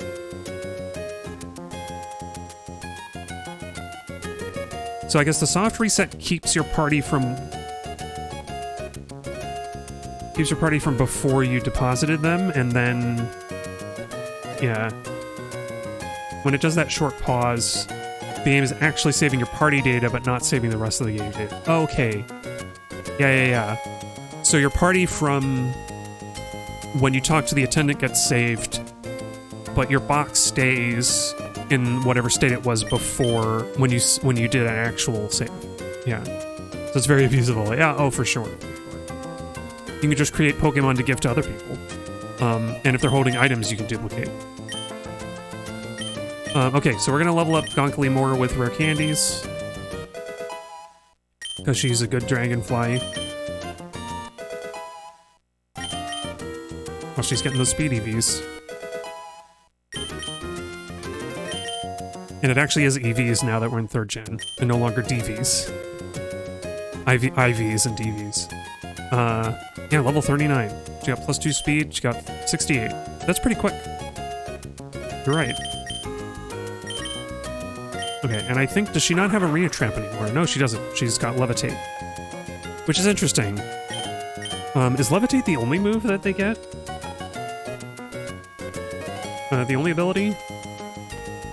It seems like an odd one because they're already Ground Dragon. But, I mean, it's good. Earthquake is really strong, and it's nice to have a move that is immune to that. But yeah, I think I'll keep Feint Attack for now, and I'll just I'll teach Dragon Claw now. Assuming that she can learn it. Oh, get ready to get rid of bad eggs from cheating and hacking. Oh, if you do it backwards, then you lose the Pokemon because your party doesn't have them and your boxes don't get saved. Oh. Yeah, which is a good way to get rid of bad eggs from cheating and hacking. Especially with all the corruption exploits. Is it not? Oh, Gonkley can't learn Dragon Claw yet. Okay. Never mind. She will keep Dragon Claw. And because Dragon and Dark are the same types, then Crunch and Dragon Breath. Dragon Breath is actually a little better than Crunch. Okay. Cool. And she's got the Matra Brace now, so she will level faster. It's a good way to get rid of eggs in general if you have boxes full of them that you don't want to have hatch. Oh yeah, because rather than having to... Because you can't release an egg, right? So if you got an egg and you realized later that it was bad, then you just have to live with it. I don't know, is it... How do you know that the egg is bad? Do you actually just, like, look at the data or use a tool? Or is there something else? Because I don't know much about... I know a bit about hacking and glitches in first-gen Pokemon, but not really the rest of them. Okay, so let's use our Dragon. We're not going to get to see it. Oh, I should turn on battle animations for a little bit. Oh, that wasn't very good. Okay. We're going to switch you out, Gonkley. What says bad egg? The game shows bad egg when the checksum is wrong on a Pokemon. Oh. Oh, confused. Anodyne. It's bad egg. Oh, she didn't know what that meant. That wing attack is strong. Anodyne, there's a big bat. Okay. Well, she can't get confused 3 times in a row. Come on. Yeah, she got out of it. Good job, Anodyne. I think we probably have to go back to the Pokemon Center already. I thought that Vibrabra would be able to fight for herself. Gonkley has a Vibrabra. Vibrabra. Wait, does Matra Brace not work if you split the XP? Or is the greater XP gain split between both Pokemon? Because actually, that's pretty cracked. Oh, maybe it's not. Well, it seems like I'm going to still be switching Gonkley unless she has a type effective move. Well, Matra Brace is for EVs. Oh, I thought it was...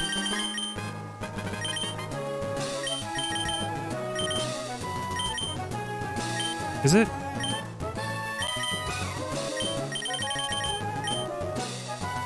It promotes growth. Oh, I assume that was experience. Okay, never mind. You're getting the experience share, Gonkley. So, oh well.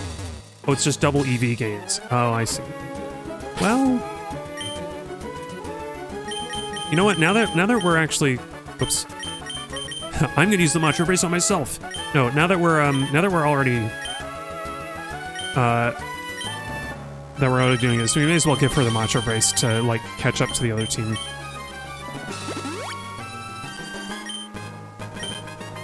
They really didn't want to directly mention EVs or IVs. Yeah, it's just confusing because it sounds like promoting growth sounds like she's going to get more experience points, which is not it. Yeah, I appreciate the vague wording. It's just confusing. Oh, I wasted an Earthquake on that. Also, is Vibrava actually a Dragon type? Oh, it is. So we're getting stabbed from Dragon Breath. It's just not very strong yet. We are fighting above our weight class though with this whole tunnel, so yeah, it's fun. It's fun too. Yeah, it's fun. Sure, it's a little confusing. Oh yeah, wait, what ball did I use? Oh, that's right. I caught her with a Premier Ball. I forgot. That's why she's got the special shinies, the green shimmers. The Niblin just has like some little like yellow giblets. Yeah, this stuff wasn't meant to be min-maxed. Yeah. It's kind of funny that they do provide the Matra Brace lets you min-max even though they even though they don't really want you to. But I get it. It's EVs are like the secret thing that makes your Pokemon stronger, and you only see it. You're only meant to see it in so much as they are like doing more damage and taking less. And you're meant to be like, wow, my Pokemon's really getting stronger, and you're just meant to kind of like recognize it. And I do like that. Oh, she survived. Oh, right, wait. Medicham is going to resist Dark. Okay, never mind. We need Niblin. Yeah, the whole reason for EVs and IVs is to ensure no two Pokemon be identical. Even if they're level to the same level. Yeah. It's something that I really like about Pokemon, is that you have... you have all of these technical complexities behind the scenes that you don't have to interact with unless you like really want to get in there with like specialized tools. And then in practice, you do see that like your Pokemon is stronger. Like the main thing is that, yeah, they didn't intend for people to abuse that and change and get like 252 EVs in one stat and max it out. Yeah, I know exactly. It's like, it's what I like though, is that the basic premise that a Pokemon trained from a low level will have better EVs than a Pokemon trained from a high level is just, it's sensible. It's like, okay, I've trained with this Pokemon and been fighting with it.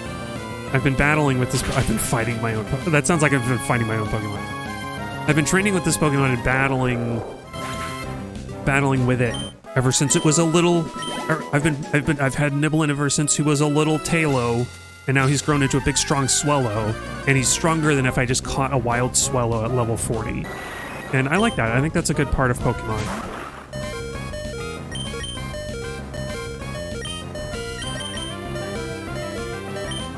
Oh wait, Zoomies can fight a Zubat. Oh, in RS and FRLG you had to be supervised and never accidentally use the Pokemon in long battles. But in Emerald, they intentionally added berries to lower EVs and fix your mistakes. Oh, interesting. Why would you want to lower your EVs, though? Because I remember those berries in later games. They also increase happiness. Is there a reason to lower EVs for, like, to make a Pokemon stronger? Does it, like... if you made a mistake with EV training? Like, I don't get that. Because wouldn't you want all of their EVs to be maxed? Or does that, like, do something? You can remove EVs if you accidentally gave in the wrong stat. But does that, like, having too many EVs in the wrong stat, does that preclude you maxing out? Oh, you can't max everything like Gen 1, 2. Oh, you can only get a total 510 EVs total. So is that like you can only get like one stat maxed and like mostly a second stat? Yeah, at most you can get 2. Oh, 250. Oh, right, 255. So wait, that would be, yeah, 510. Right. So at best you can get 2. Which I mean, for most Pokemon, that's going to be good enough. And let's go heal everybody. But yeah, in Gen 1 and 2 you can max XP for every stat. Yeah. And you can also, I mean, Gen 1 has plenty of exploitable, like badge boost. People unintentionally use badge boost all the time because it just happens by virtue of using, you know, your buffs.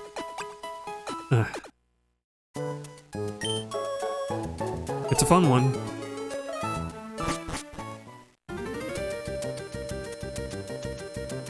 But yeah, I can imagine, I mean, Gen 2. Yeah, Gen 2 had badge boost, but it's never mentioned in game. Is it? I thought it was mentioned in game.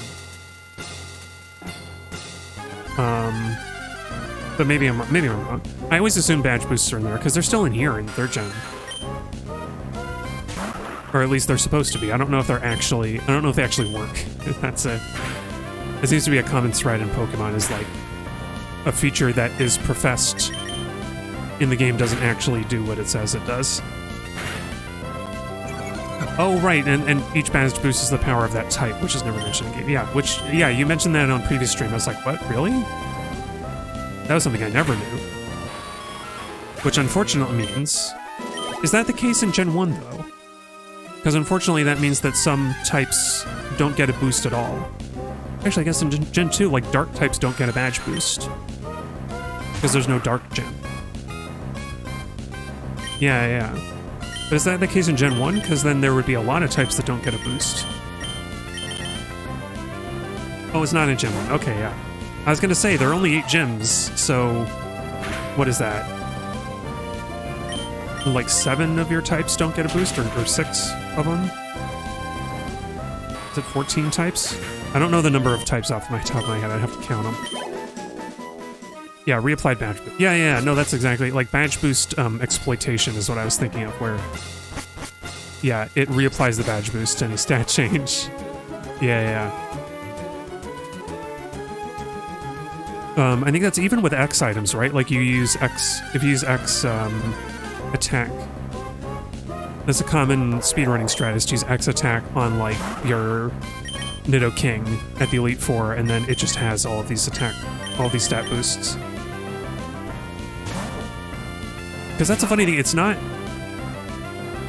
also not just, it's not just that you get the normal boost from whatever move you used and the badge boost, but you get all of your badge boosts, right? Even getting Growlithe and reducing your attack. Oh, yeah. Yeah. So it's crazy. Whoops. Speaking of crazy, this part of the game is making me crazy. And I'm running around in this floor because I remember stronger Pokemon being here. Which may or may not be true. But you know, we were running into Zubats on the first floor, and now we're running into like Hariyamas and Medichams. So I think it might be.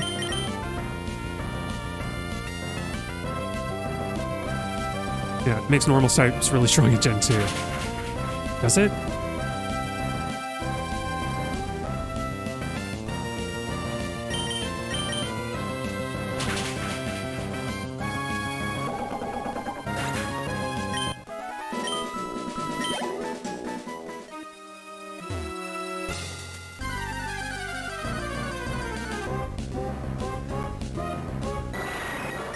Because, I mean, normal type, you get the normal badge boost pretty quick from beating Whitney, I guess.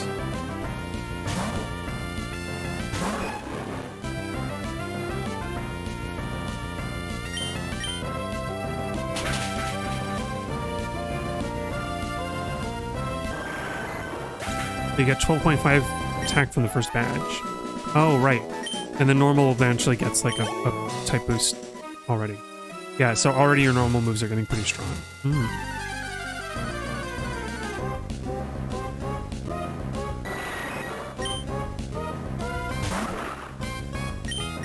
It's funny, I guess Link battles must have been a little bit more intense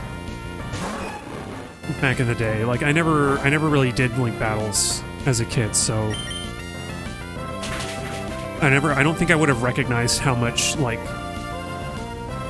the other player was doing damage compared to, like, the trainers of similar levels, where I'm like, why are you doing so much damage? It's because of the badge boost. Even before the exploit.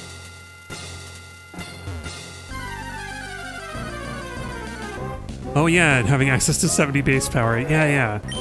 Headbutt. I love Headbutt on a strong, at least on a fast Pokemon. Get that flinch going.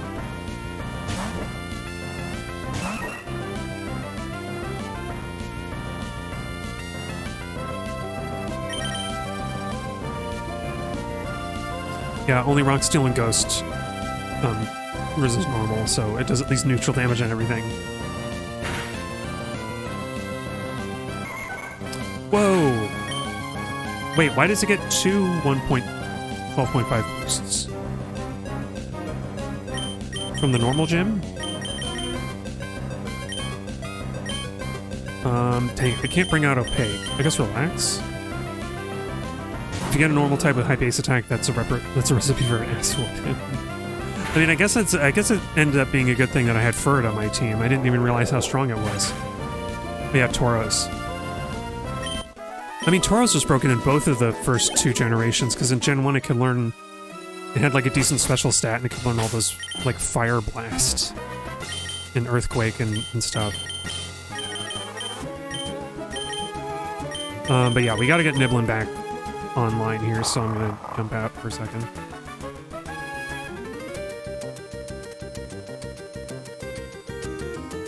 Niblin is like the star pupil.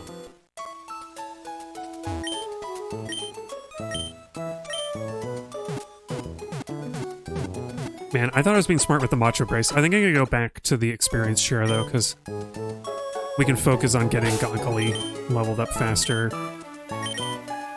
Or, at least for now, we can focus on Opaque. Because he still can't really fight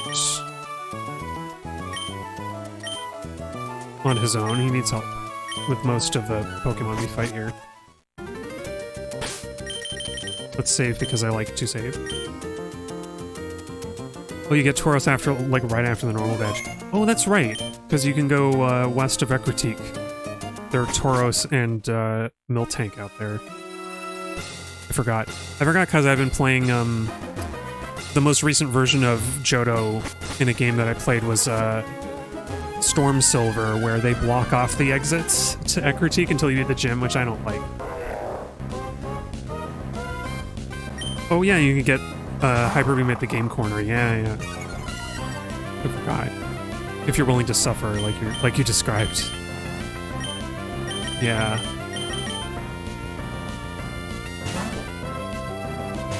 Yeah, it's funny because. Oh, Whirlwind. Is it still the case in Gen 2 that if you knock out a Pokemon with Hyper Beam, you don't suffer the recovery turn? So, like, you can Hyper Beam sweep in that game? Yeah, I never thought to do that, but it would be pretty funny. I should have done that in Crystal, actually. Now that I think about it. Getting a Tauros with Hyper Beam would have been very silly. Oh no, we don't have the King's Rock. Whatever will we do? But you still recharge, but it's going to be a one-hit KO every other turn. Yeah. And I could always switch out to another Pokemon if I didn't want to wait for some reason. Yeah, I think the Hariyama that knocked out Niblin must have done got a crit Smelling Salt. I don't know why it's so strong. Is it a fighting move? So it was getting stabbed? And I want to check real quick.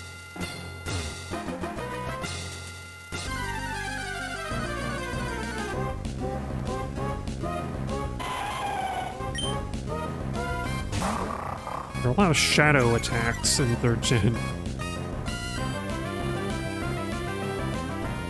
Alright, you can dig. You can dig the Lyra. Like digging a pony.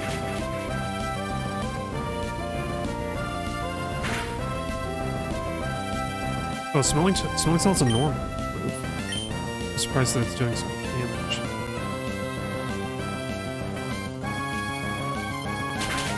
Oh, it's powerful against paralyzed foes, but it heals them. Oh, I remember this one. It's only 60 power. And yet, our boy Niblin was taking so much damage from it. Usually they don't even look at Pokemon that don't have evolutions because they usually have lower stats. Yeah. You had no idea the Tauros is good in general. Yeah, no, I mean, I remember hearing it because it's fast and it's strong. I think the idea with Tauros is that it was like, you know, just a bull.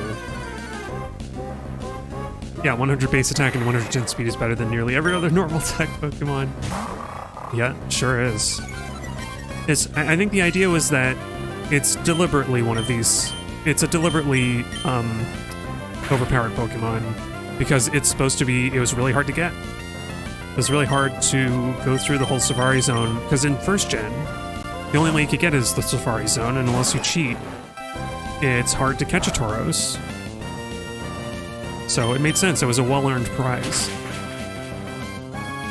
But also, I think most people wouldn't think to try teaching it all of those really powerful moves, aside from maybe Hyper Beam, which really, it's nice to have Hyper Beam on a normal type, so many normal type Pokemon, but also, how is Tauros shooting a Hyper Beam? How is it doing that? How is it shooting a Fire Blast? It just opens its mouth and a beam comes out. It's just firing its laser.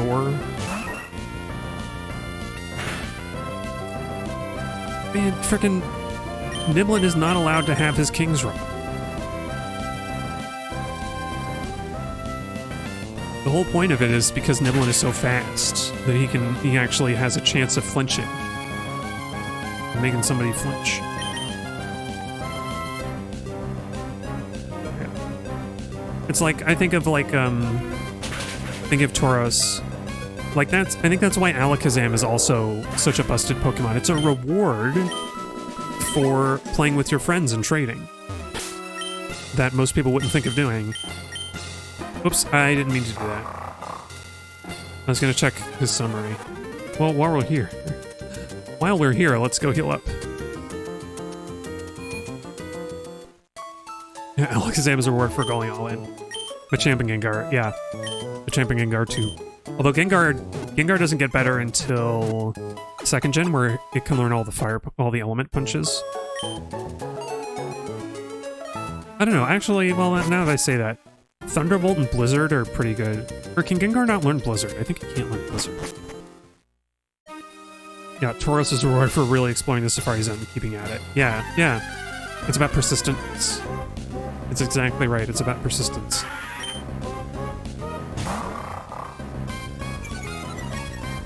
Yeah, Gengar was basically only weak to Psychic. And Ground type, because it didn't have Levitate yet.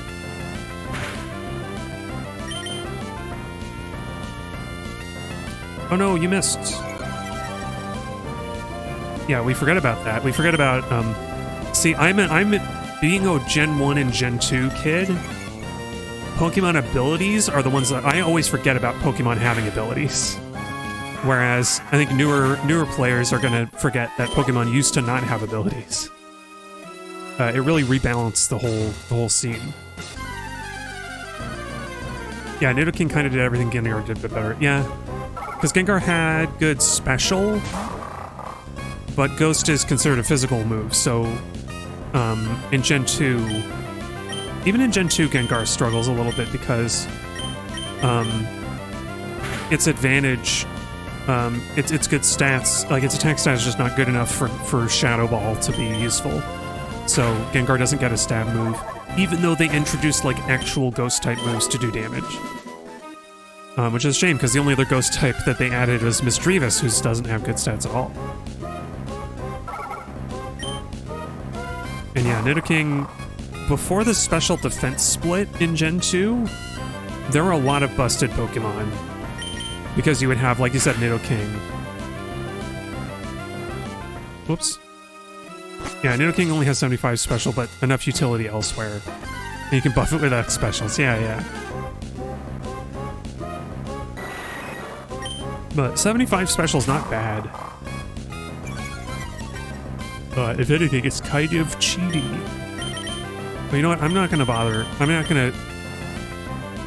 gonna entertain this Golbat. I'm just gonna switch and be like, alright, Anodyne, just zapper. The split increases the special attack by 10. Well, it got better special attack in Gen 2. Oh, that's weird.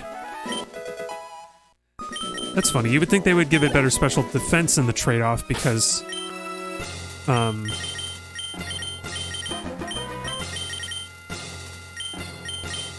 actually, you know what? We can do this. I would think that you would give it special defense in the trade-off because it's a poison type, and poison's main weakness is, well, actually, being poison ground, its main weaknesses are going to be not grass. Its main weaknesses are going to be psychic and water, which are special. But Nidoking gets one hit. Oh yeah, Nidoking gets one hit KO with an X accuracy. That's true. Scary.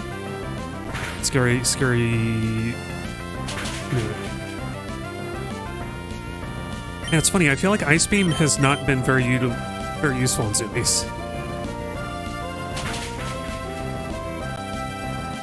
Because Rollout just builds up damage faster. As long as we hit.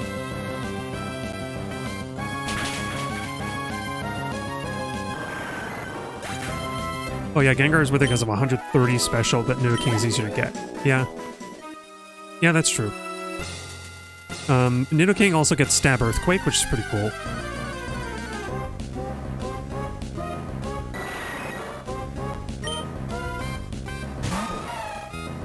Okay, you know what I'm just gonna do? I'm gonna do this, because Golbat's moves are all physical anyway. And a rollout will just take Zumi's to victory if he doesn't die first. Oh, he's gonna die. Aw, dang it. Oh, especially because he's confused. Come on, Zumis. Oh, he knocked himself out. Okay, we gotta switch. At least it broke the rollout. Gengar could do a lot of damage with Thunderbolt and Psychic, but Alex did Psychic better and has high special. High special doesn't help if your opponent has high special. Oh yeah. That is the trade-off of having one special stat. Is that, like, Alakazam, as an example, is super broken for that reason. In Generation 1. Okay, Zumi's will switch to Relax for a bit. Who is very at risk from Golbats, actually. I've gotta be worried for Relax. But maybe she can Flame Kick. Blaze Kick.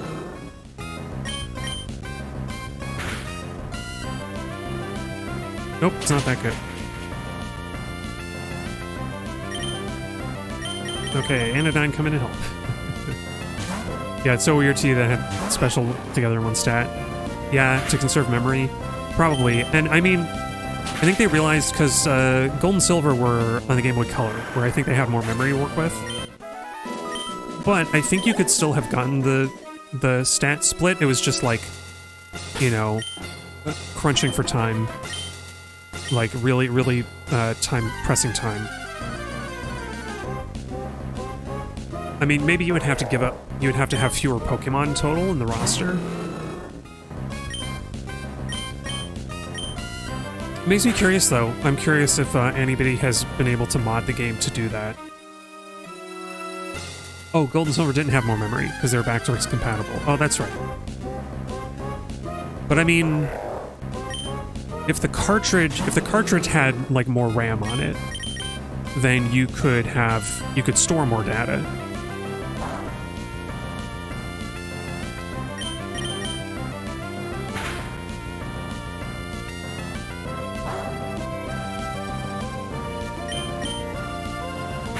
Come on, Blaze Kick. Yeah, there's the crit. I'm glad I kept focus energy around.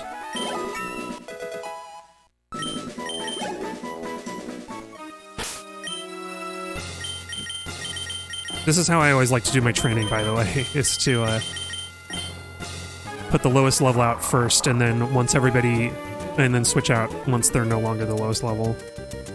But we gotta go heal up Zumi's now.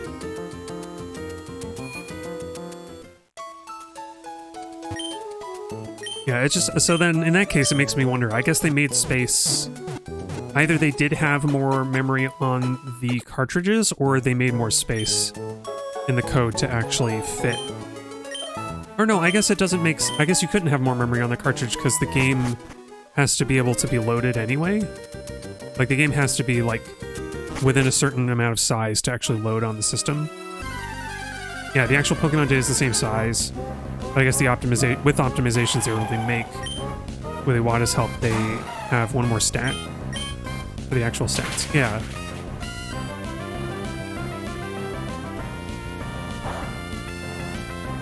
I have no idea exactly how they got. I have no idea how exactly they loaded stats. Like how they stored stats and then like moved them around the memory. For those old games, maybe like the word size was different. No, the word size would have to be the same because that's programming language level stuff. You can maybe do unions. They use the same DV for both special attack and defense. Oh yeah, because the game also had to be backwards compatible with to be able to trade. So you have to use the same DV. But then they calculate differently because they were able to give them separate base stats. Yeah. I remember that. I remember that being an interesting one. An interesting feature of the split.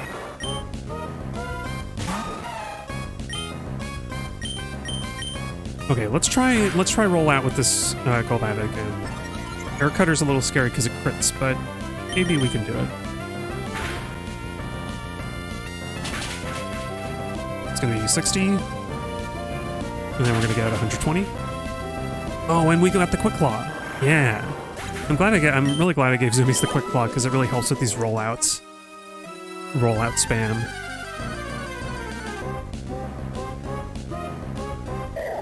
Oh, it's a Makuhita. You're not worth my time. Yeah. Oh, you know what? One more battle. Or maybe we run from it. Let's roll that. Okay, Zoomies is going to roll out again. And then I'm going to have to roll out because it's already time to go.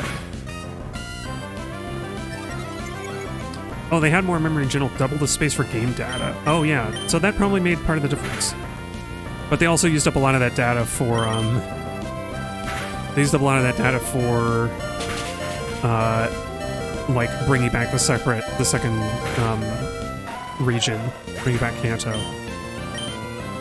And, as well as for bringing more Pokemon to the team. Dang. Well, Anodyne is ahead of everybody. I guess she's going to get a little bit more ahead. I really should have just switched out. Anyway, I'm going to go back to the Pokemon Center or I'm going to dig out of the tunnel just because I want to end on the music.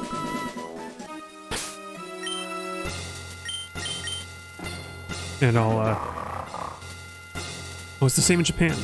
Yeah, well, I would hope so. I would hope that they got the same expanded space. So, alright, thank you all for joining me. That's all for the stream tonight.